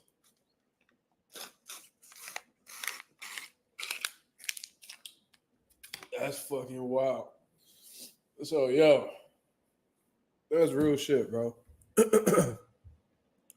Crazy experience. They were nice though. They, you know what I mean? They ain't make niggas feel uncomfortable. I don't even remember the drop off for. I just remember seeing the fucking name, clicking it. They sent me over there. Them niggas gave me the food. I dropped that shit off and went about my business. But yo, the craziest joint, bro. And I ain't even gonna lie. I never been there personally, But I know a lot of people, men and women, that be going to these gay clubs in the neighborhood because I heard they some of the most lit clubs in the city. I don't know. I don't go out. You know what I'm saying? I don't go out. I don't party. I don't do none of that. But speaking from like niggas who I know that party heavy, them niggas be talking about they be going out there, bro.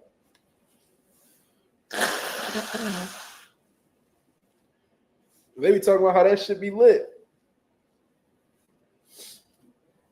Now, you never gonna catch me there. You know what I'm saying? And you know what was funny as shit? My dad had this ongoing joke for me for like 3-4 years, and I never knew that was a joke until it settled in, right? So my dad was like, yo, when you turn 21, I'm gonna take you to Woody's. I'm like, the fuck?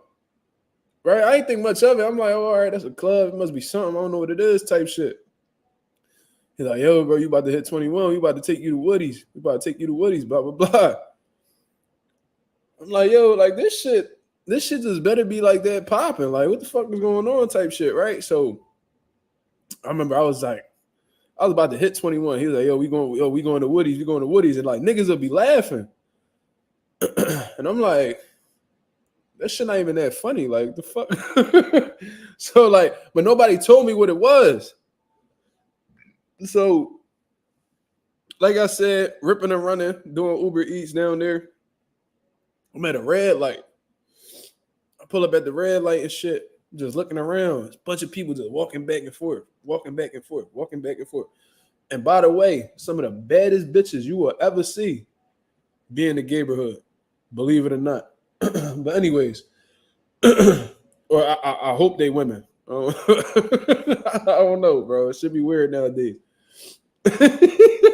But nah, yo, check this out. So I'm at the red light and I'm just looking around and shit, just, you know what I mean?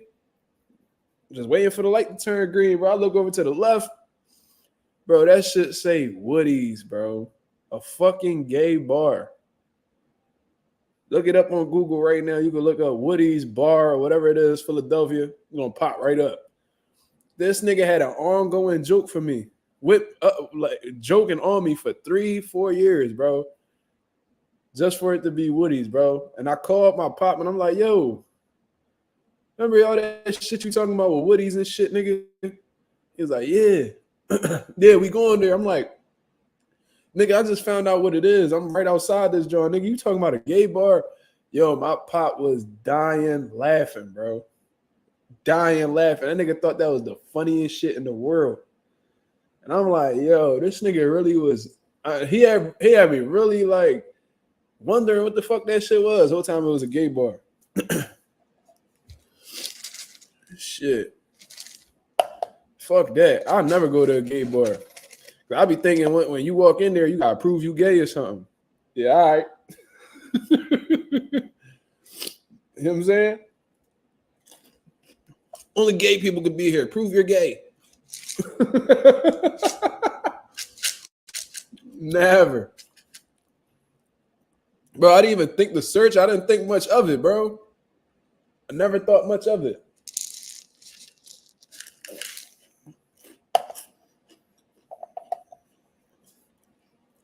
Oh, shit. It is officially my boy Slime's birthday. Shout out to the boy Slime, one of my day one nation nights in the motherfucking building, man. I hope you have a blessed birthday. You feel what I'm saying? You turned 24 years old. Shout out to my boy, man. One of the most loyal, devout people that I've come across on the internet, man. You know what I mean? You had some unfortunate events come up this year. You know what I mean? I did my best to support you, and it seems like you're doing well. Continue to spend time with your beautiful daughter, man. Continue to be in her life, be a positive influence, man. Change your life for the better. You know what I mean? I'm rooting for you 1,000%, man. It's all love over here. And shout out to the 24 people that's in the building. If all 24 people could say happy birthday to the boy Slime, that'll be very much appreciated. You feel what I'm saying? That's the boy right there, man. Yeah, I can call that motherfucker crazy. I mean, I be talking shit, saying what I be saying about him, but that's my motherfucking boy right there, man. I'm glad I come across him in life. But I'm looking forward to meeting him in person. That's one of my guys right there. You feel what I'm saying? Give that boy all the love he could get. 24 years old. Oh, all right. That's what's up, my brother. That's a good milestone, bro. You getting there, man.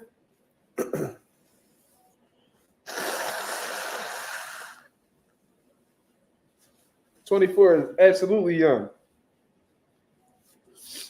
I'm 26. But you let Slime tell it I'm 78. But nah, man, happy birthday to the boy Slime, man. Real shit. Slime is the man. Slime is the man. Slime the nigga that, you know what I'm saying? He the type nigga that if you telling some shit going on, and he there. Boom. That's the boy right there. You say you 20. Oh, Coffee playing you 29? That's what's up.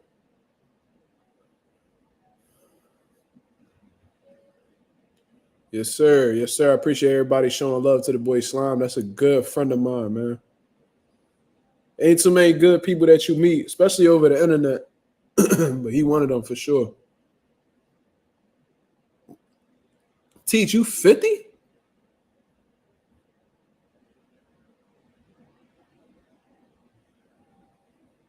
Shit, I'm an uncle, nigga. I got 6 nieces.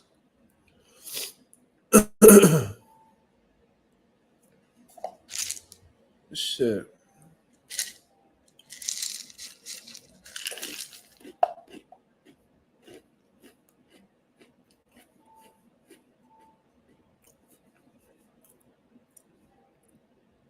Oh, you quoting 50 song, okay. But nah, shit, I got 6 nieces, bro. I got 5 on my mom's side, and I got 1 on my dad's side.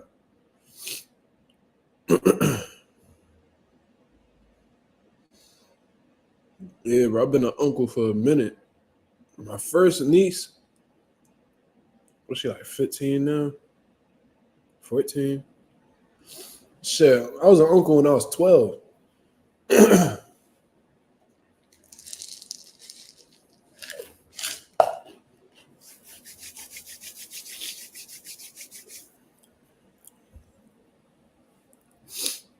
But nah, let's get into some topics, man. I got some time, you know what I'm saying? My son's asleep. He ain't waking up. You feel me? So let's get into some topics, man. It could be boxing. It could be life. You know what I'm saying? Talk to me, man. What's going on? What's going on? I'm feeling good. These allergies fucking with me, but I'm feeling good.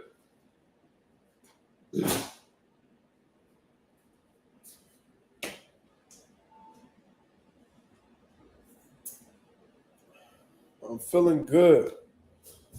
Let me make sure my battery good. Yeah, I'm good.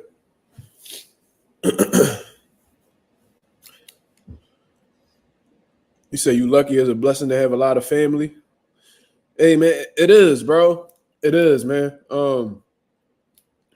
It's a blessing to have family. It's a blessing to be a father, bro. Like, come and tell y'all something, man. Like I said, you know, I don't find much joy in doing many things. You feel me? I don't find joy in doing many things, but being with family and spending time with my son, I take all day, every day. You feel what I'm saying? Like I said, I don't go out. I don't party. I don't be chilling in niggas' cribs. I don't be in the mix. You know what I mean? I'll be at home, bro. If I'm not at work, if I'm not doing anything business related, bro, I'm at home. Like, it gotta be a real special occasion for me to step out. The last time I went out was like my sister's sweet 16. You feel me? Like, I don't go anywhere if it's not boxing related or anything having to do with my pockets. You feel me? I find joy being with my son though. I find joy in being with my son. And everybody notice it. You know what I'm saying? Niggas tell me all the time, bro, you always look so happy when you with your son. Of course I do.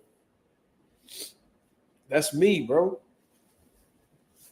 When this all said and done for me and it's time for me to leave this earth, bro, he carrying on. He carrying on my legacy. Nigga look like me. He look like his mom too. But he looked like me. You know what I'm saying? He be doing little facial expressions that look just like mine. It's a beautiful thing, bro. And he's a handsome, good little boy, man. Everything I do is for him, bro. Everything. There's nothing I do where I don't take him into consideration. When I'm not with him, I think about him all day. It's a beautiful thing, yo.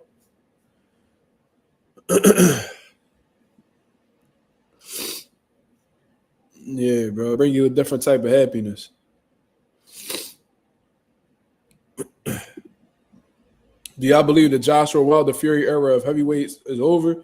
Well, I'll tell you what. In terms of them being like, you know, the top guys, like actual champions, I believe so. Man, look, each one of them have taken a loss. You know what I'm saying? Joshua just lost. Wilder lost back-to-back fights. Last one was in ugly fashion. Fury just lost and looked real bad in the process. Looked terrible prior to that fight. You know, they all are either shells of themselves or they are on the decline. So, yes, I do think them heavyweights, you know, this era of heavyweights is over for the most part. You know what I'm saying? We got to see how Fury bounced back off the Usyk fight. But, you know, I think this will only make Usyk more confident. I think he'll have an even better performance because he'll know what to expect moving forward.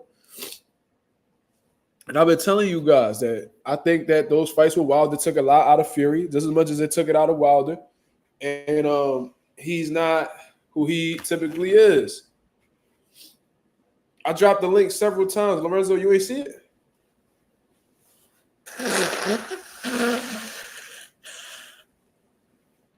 My fault, y'all. Man, allergies killing me.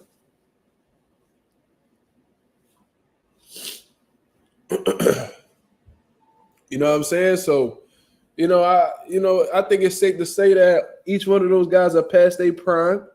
You know what I mean? And I think the other heavyweights are coming up right now. You should look at Tank's story. Let me see.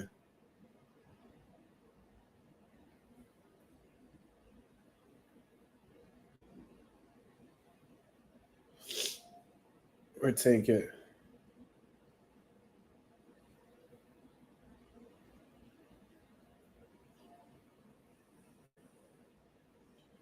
Okay.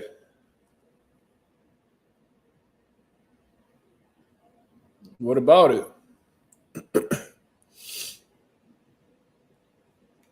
Man, I don't give a fuck about this nigga money, man.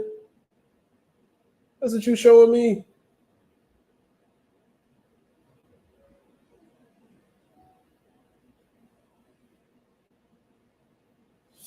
Yeah, I could care less.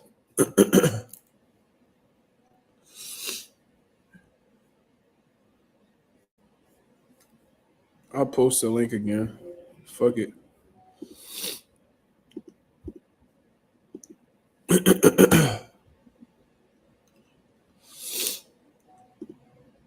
You seen Sean Porter saying he has sources saying Canelo Crawford is next. What you think?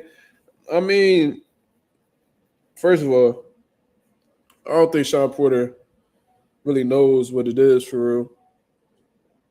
I wouldn't trust him too much. I never heard of Sean Porter being a source for any fights coming up. But if that's the case, like if he got it from a credible source and that's a real thing, it is what it is, man. That's something that Crawford's been looking for. You know, he wants to test himself. He wants to be in there with Canelo. Canelo is looking at it like a lose-lose, but at the same time, if they pay him what he's looking for, you know what I mean, he'll cash in on it. So, you know, if the fight happens, it is what it is. You know, I'm not going to be too happy about it, honestly, because you already know the fight I'm going to see with Canelo at the end of the day. But, hey, man, it is what it is. Canelo the type dude that will say that, you know, he won't fight a fighter because, you know, they put on so much weight. But then and how they need to move up in weight. Meanwhile, you're gonna move up to the same weight class he's in to fight somebody that he's supposed to be mandated to fight. Y'all don't know what I'm talking about. David Benavidez is supposed to be the mandatory for the winner of Bivol and Better Beef. Cool. He beat Vosdick. He got in position. He the WBC interim champion. Canelo is complaining how big Benavidez is and it's a risk. And, he puts on 25 pounds the day of the fight. Berlanga did it. Canelo didn't complain. But regardless, my fault. This shit really getting to me. Meanwhile, he says that he's going to move up he wants to move up to 175, the division that Benavidez is in, that he told him to go up to face Bivol in a rematch. When Benavidez is supposed to be mandated to fight him next. So you duck this man, but then want to take his mandatory, you want him, you want to take his opponents from him when he move up. Yeah, Porter is a weirdo. I don't like Sean Porter. I never did. I never liked his style, his personality, nothing.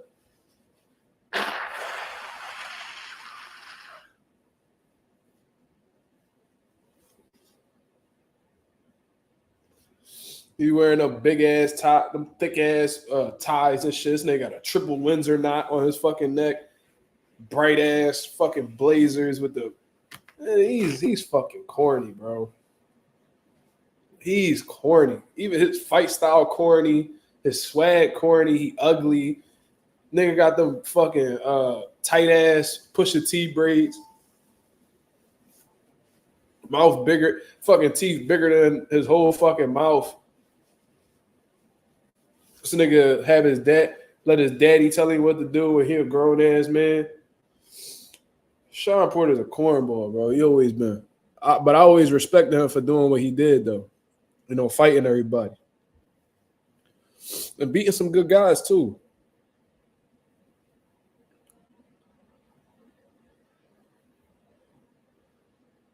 Sean Porter got Magic Johnson teeth. Shit.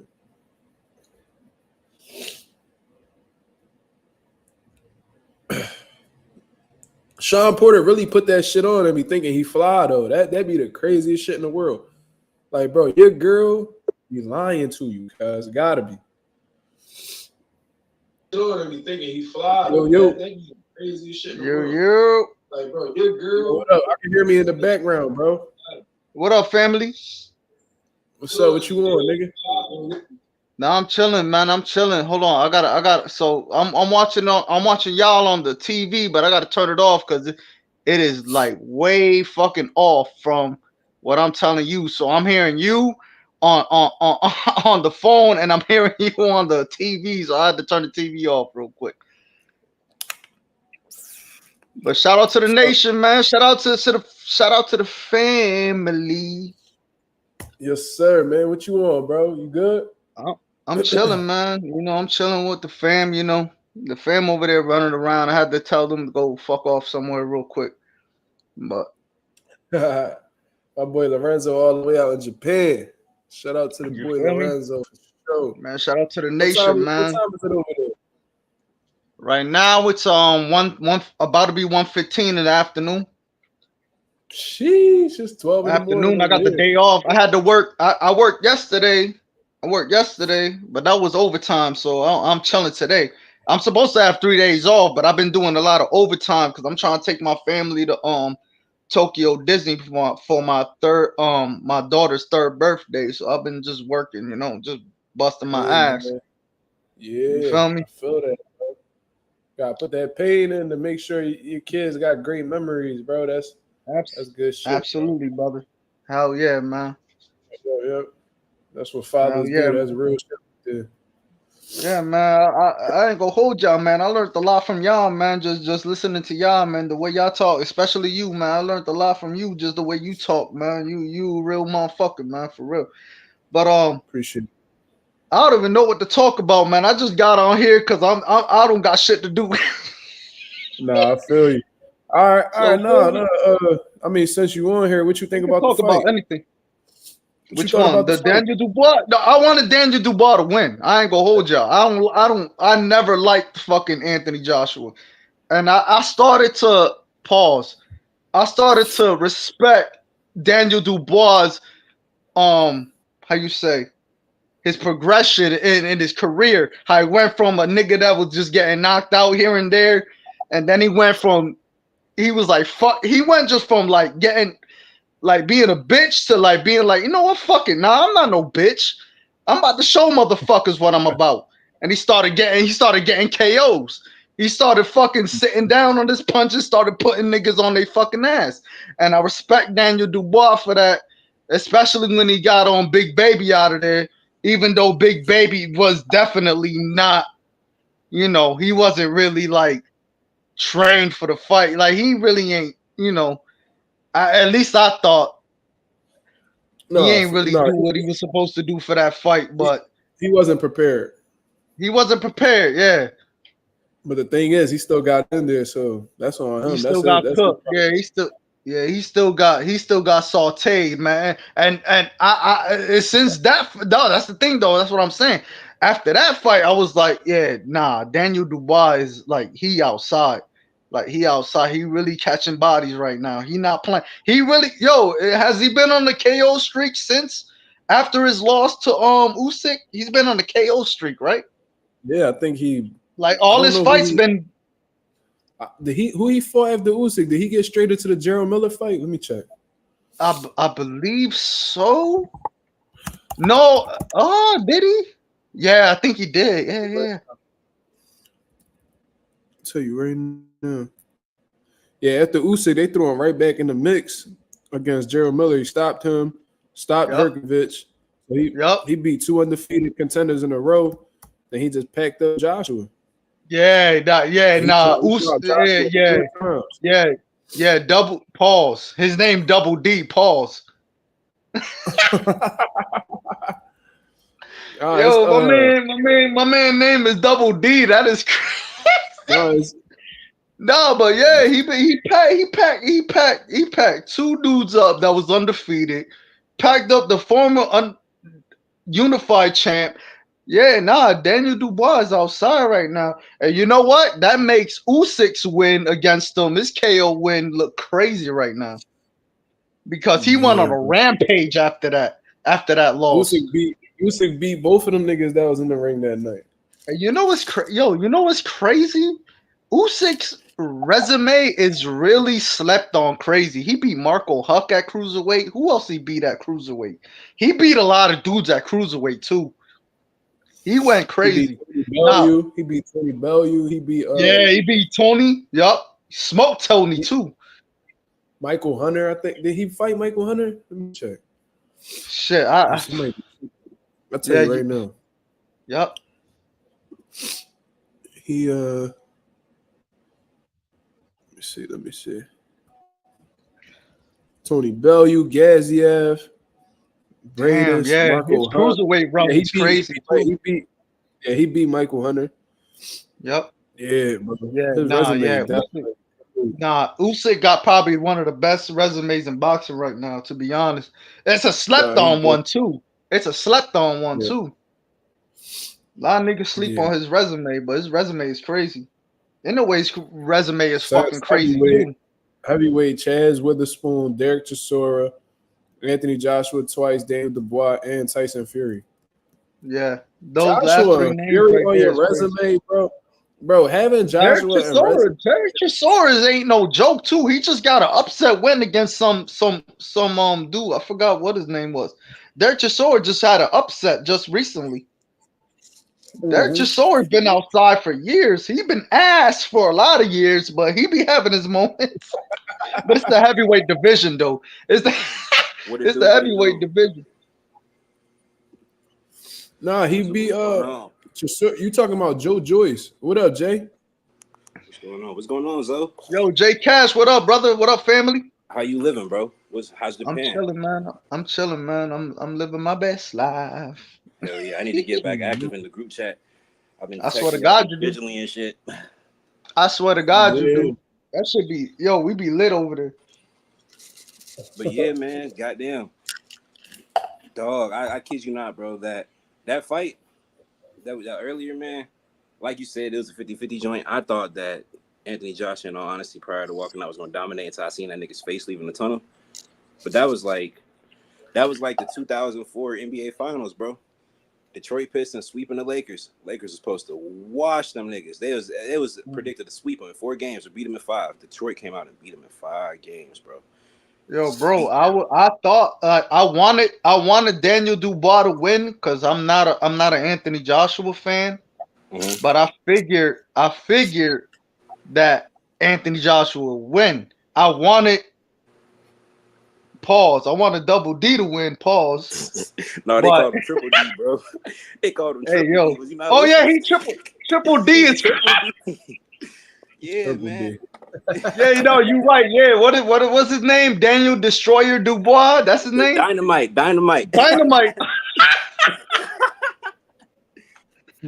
But feel me, I wanted Daniel Dubois to win. Like I wanted him to win because I don't fancy pause Anthony Joshua. I never was a fan of Anthony Joshua. I always was a bronze bomber guy. So him and these two, him and fucking Anthony Joshua beefing low key. I was like, nah, I'm Deontay Wilder all day. So I don't fuck with Anthony Joshua at all because always my favorite heavyweight from the modern era will be Deontay Wilder. Always. So let me address this. Let me address this comment right here because this is actually something that I was thinking about myself. Sure. Anonymous said, "What y'all think about Joshua versus Big Baby Miller fight?" Now, when I had saw that Joshua got knocked out, I was on my way back home. Yeah. And I was like, usually when people lose, especially at a high level, I'll be like, damn, so what's next for them? Where could they go? Who could they fight? And one of the first be the worst person for him to fight right now. That'd be the worst person for him to fight right now, in my opinion. Yeah. No, but I'm telling you, I was like, all right, it could be, him and Wilder probably could run it. You know what I'm saying? They both, people saying they might as well. At this point, they might as well. Wilder wash. You know what I mean? That's what people calling to see. Like, we didn't get to see them in their prime. We really see them. So now, another thought that came to my head, I'm like, yo, he could fight Gerald Miller. I don't know, man. Gerald Miller smoked motherfucking he was smoking the Mexican kid. I forgot his name. Andy. Yeah, he smoked Andy, and they robbed him. I don't know. Man, you know what? Run it. I don't know if that'll be a good. I don't know. The thing is, I don't see Anthony Joshua walking away with a W on that, man. His chin has been too suspect now. He was getting dropped. But yo, you know what's crazy? He was like, "Oh, I went against such a fast opponent." Daniel Dubois is not fast. That motherfucker his feet are flat-footed as hell. What is he talking about? That motherfucker was just cooking you. I was about to say, yeah, he wasn't even crazy fast. AJ just looked extremely fucking slow. Yo, he was just out of his league, bro. Like he just aged. Yeah, he aged like milk. Pause. The same color of his trunks, that's the same color of the motherfucking aging he did. Pause. Motherfucker aged like milk. No, real shit though. It's crazy how everybody. It's just so crazy how shit happens in boxing, bro. Like people were just talking about how AJ, he back on his bullshit, blah blah blah. Ben Davison changed him, and he's a different fighter now. He got his killer instinct back, and then he get his ass whooped. I thought he was gonna. I was going. Listen to bro. I was going for Daniel Dubois. I wanted Daniel Dubois to win. I told y'all this. I wanted him to win, but I don't think he was gonna be able to beat fucking Anthony Joshua. Like Joshua is a knockout artist. I was like, cool. This motherfucker knock motherfuckers out all the time. I was very wrong. I should have put bread on this joint too. Shit. I was stupid as hell because I was going for Daniel Dubois. I'm a Daniel Dubois. Believe it or not, I'm a Daniel Dubois fan. Even though he quit a couple times, his rampage after he quit for the second time, I was like, nah, this motherfucker is kind of cold. Yeah, his little 3-fight streak he been on since that. Yeah, he was going off. He was going he off. doing this thing right now. Facts. And he a champ. He got a belt. I mean, Aaron said AJ is 33. He'll be 34 his next fight. Hey, Shit, man. I'm about to be 34. I'm about to be 34 next month. Y'all peep how fast Wembley cleared out after AJ. Oh no, yeah. AJ all set. AJ all set. Yeah, no, he's done. There's no redemption for AJ. They lost in Them hiccups crazy. What sorry, you I got the sipping on? hiccups. Let me live. Let me live. You sipping on that? What you sipping on? I'm sipping on that whiskey. Oh yeah, that Japanese whiskey. I heard that shit good. Y'all gotta let me live, but I do your thing. I'm indulging in my adult greens right now while we talking. Oh, there you go. Oh, shit. But nah, AJ's done. Like, there's nothing he could do. Like, he lost in his home country too. Yeah, I think AJ will come back though. Now, in terms of fighting for a title though, that's a little different. Yeah, I mean, well, they already said they want a rematch, but I don't know if that's actually gonna happen. Bro, they talking about AJ and fucking Dubois. Yeah, you said it. You was the one. Yeah, you was the one that said it. You was the one that said it. Bro, what? Yeah, not a rematch. Don't rematch, cause Daniel Dubois will fucking. You remember the Undertaker when he used to do the power bomb and he used to give you a wedgie and then throw on the ground. What, yo? Oh, okay. I see. The last ride, that nigga used to call it the last. Yo, he would give that nigga the last ride, nigga.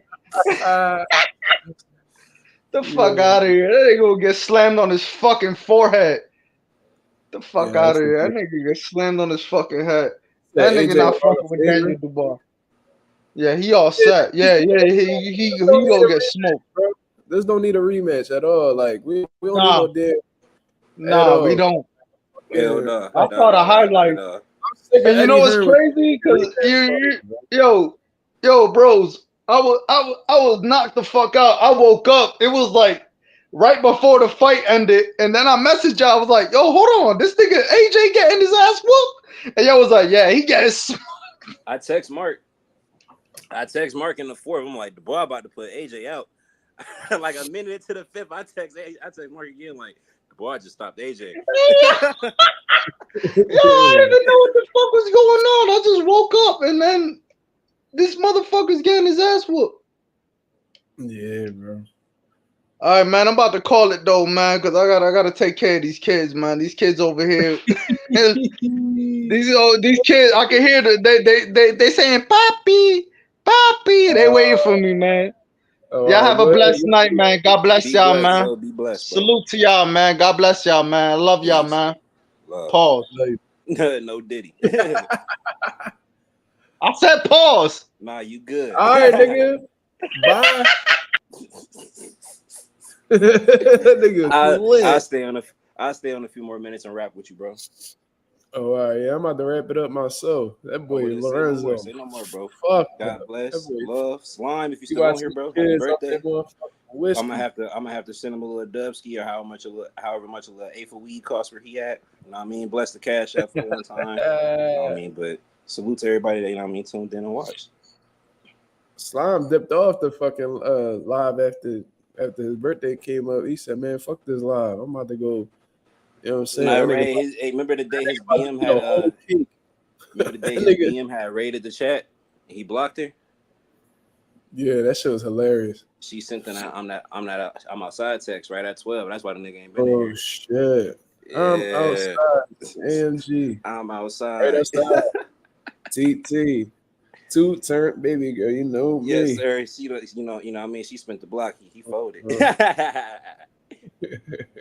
But all right, bro. I'm about to go back to the chat while you close this out, man. Love. I'm gonna hit you. Oh, all right, bro. I'll let you. But yeah, man, that was a good little conversation for sure. I forgot what the fuck. Oh yeah, I'm sick of Eddie Hearn with these motherfucking rematch clauses, man. You see what I'm saying? It's like every fucking time Anthony Johnson, it's like they so scared to roll the dice. You feel what I mean? It's like that. Rematch clauses are old, bro. It's like, bro, like if if a rematch calls for like if a fight is good and it calls for a rematch, make it the fuck happen, bro. But like at the same time, bro, not every fight deserves a rematch, bro. Like that fight with Dubois, that don't deserve a rematch. What the fuck are we like? Why do we want to see that? We rather see Dubois fight, probably run a rematch. I'd rather see the rematch with Usyk. That was a straight up ass whooping, though, bro. Like Anthony Joshua ain't had no moments for real. Well, he landed a good shot on Dubois, like rocked Dubois a little bit. Like, bro, these heavyweights, that shit gonna happen if niggas land flush with 10-ounce gloves on, bro. Like, come on, dog. Like, it was a one-sided ass whooping the whole time. Anthony Joshua got dropped 4 times, bro. 4 fucking times. The fucking ref, and then it's like, bro, why would we care to see a rematch when the referee already showed that, you know what I mean, y'all niggas in his pocket? Like, come on, dog. Like, the nigga waved the fight, bro. I'll never forget that, bro, for as long as I live. The fucking ref waved it off.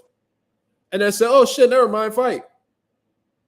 I've never seen that before. It's like, yo, once you wave a fight off, it's a wrap. How the fuck can you double back on stopping a fight? That's crazy to me. The nigga went like this over Anthony Joshua and then said, oh, you good? Like, nigga, what? Bro, that shit would have made it look. And, you know, Joshua got slumped anyway. So, you know, it ain't really nothing to it. But imagine if that would have happened and then fucking AJ would have stretched him. Like, what the fuck? Nigga.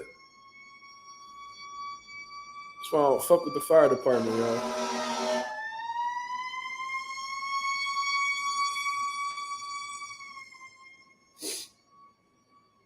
One day they're gonna wake my son up and I'm gonna walk down there and beat the shit out whoever was driving that fire truck. He said no knockdown, wave by accident. Nigga, how you wave by accident? How do you wave by accident? Nigga did this by accident? Bro, he's a referee. He know what the fuck this means. You don't do this by accident.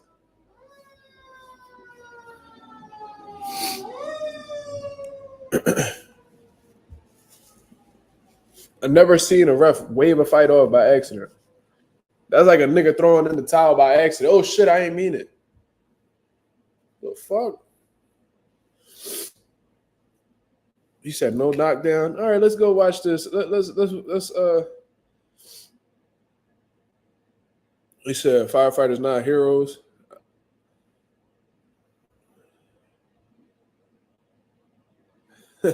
Nah, bro. What happened was he didn't want to piss the wrong people off. So he let that shit continue. Even that it was one of those knockdowns that he didn't count as a knockdown either. That shit was weird, bro. That shit was definitely weird. And then there was a point in time where Dubois was wailing away on AJ, bro. And they should have stopped that shit right there. They let it keep going. Let me see. Let me see them highlights. Let me see them highlights, bro. Let me check them highlights real quick.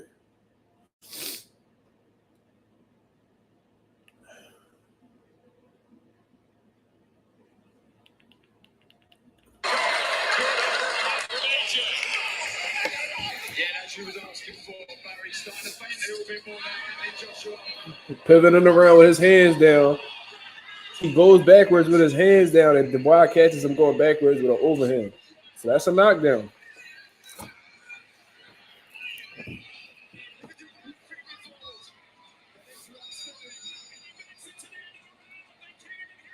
AJ body language wasn't bad after the first knockdown, though. He got clipped, he got dropped, no doubt. But he didn't look defeated, in my opinion. Big right hand. Look, Dubois wailing on AJ, hurt him with a left hook. It's the second round.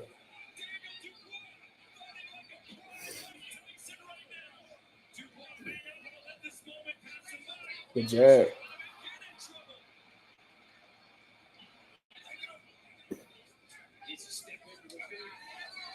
That left hook hurt him really bad. That nigga ankle went out.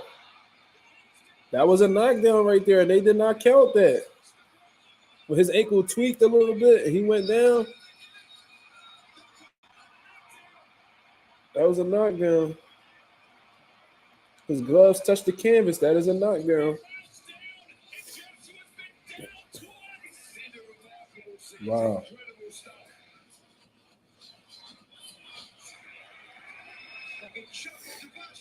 Dubois went right for it, bro.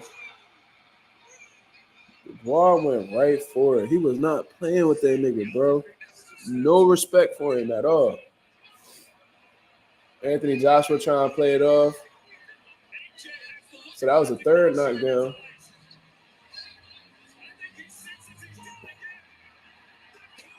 Look. He waves it off, bro.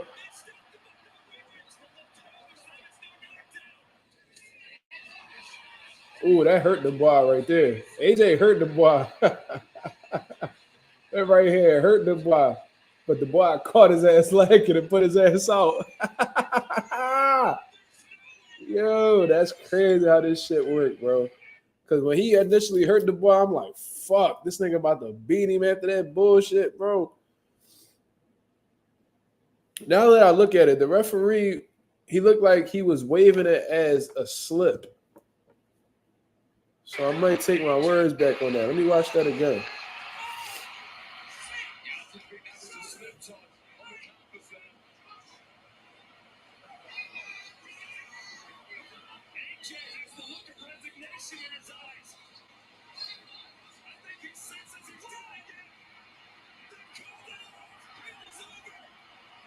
It's when you wave your head like this. That's what make it look like he called it a stoppage. It was a slip. I understand that, but when you going like this, when like I watch referees when they say slip, they point with their hands down and go like this. The nigga went over his head and shook his head like it was over, bro. I see referees do that all the time, bro.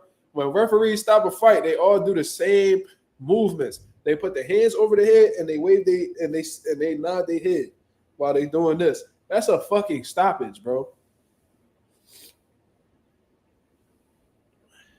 Yeah, they wave their hands lower on the slip. Yeah, that's a fact. That's a fact. They wave their hands downward. They be like, nope, that's a slip. Boom. I mean, they rub the gloves on the shirt, proceed with the bout. Bro, he went like this over the head and waved his and shook his head no. Every ref does that when they stop a fight. Come on, man. The ref know that too. I'm sure that wasn't his first championship bout. That fucking right hand hurt Dubois bad too. Dubois showed a chin because that was a hell of a right hand. That was the same right hand that knocked Ngannou out. Woo-wee. But you want to know how AJ got too greedy? The nigga shot an uppercut from long range. You shot an uppercut from long range, bro. So he hurts Dubois. His hands are still low. He walking to Dubois with his hands low. Dumb move. Predictable punches. And then when you get him against the ropes, he's not even leaning over. And he's not even leaning into your right side or his left. Why would you shoot? Why would you lead with the uppercut from long range? And you know the straight right hand gonna beat the uppercut every time. Anybody who does boxing knows this. It takes longer for the uppercut to come and land in comparison to the right hand. The right hand is boom, boom. The uppercut, you got to drop and bring back up. The right hand literally goes from A to B. The uppercut goes A. How can I say this? Like, you got to drop it down, so A, and then it takes a while to come back up to B. The straight shot going to beat the hook or the uppercut every time. So we throw them at the same time. Yeah, J.A., that's what I'm trying to get across. He was definitely he wasn't all the way there. He wasn't thinking properly. You could tell. We know that. The fact that you coming in there you leading with an uppercut, bro, And he wasn't even throwing he didn't even try to throw that in combination. He was throwing that as a single shot. That's crazy. Why the fuck would you do that? Oh, what was crazy was he was throwing straight right hands. Boof, boof, boof. Then all of a sudden you want to lead with the uppercut when he not even like on the inside for you to shoot that shit. Like when you fought Klitschko and you had his head down, y'all was inside, you snuck that little uppercut in and hurt him. Why the fuck is you shooting that shit from all the way the fuck out here while this man is in the middle of punching you? Crazy. And you walking to Dubois with your hands down. Bro, he just hurt you multiple times, knocked you down multiple times. Why are your hands down? But then again, you know, he might have been concussing. He's just not in the proper state of mind. You feel me?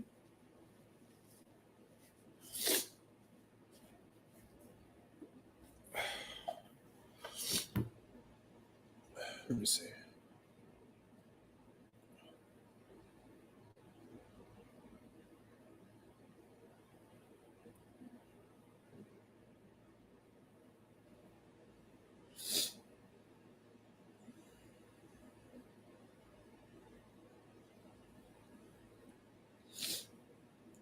See something real quick.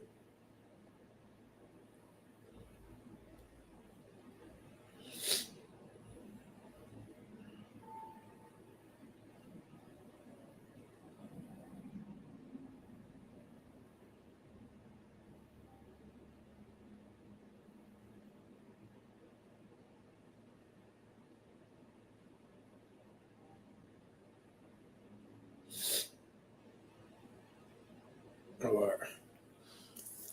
But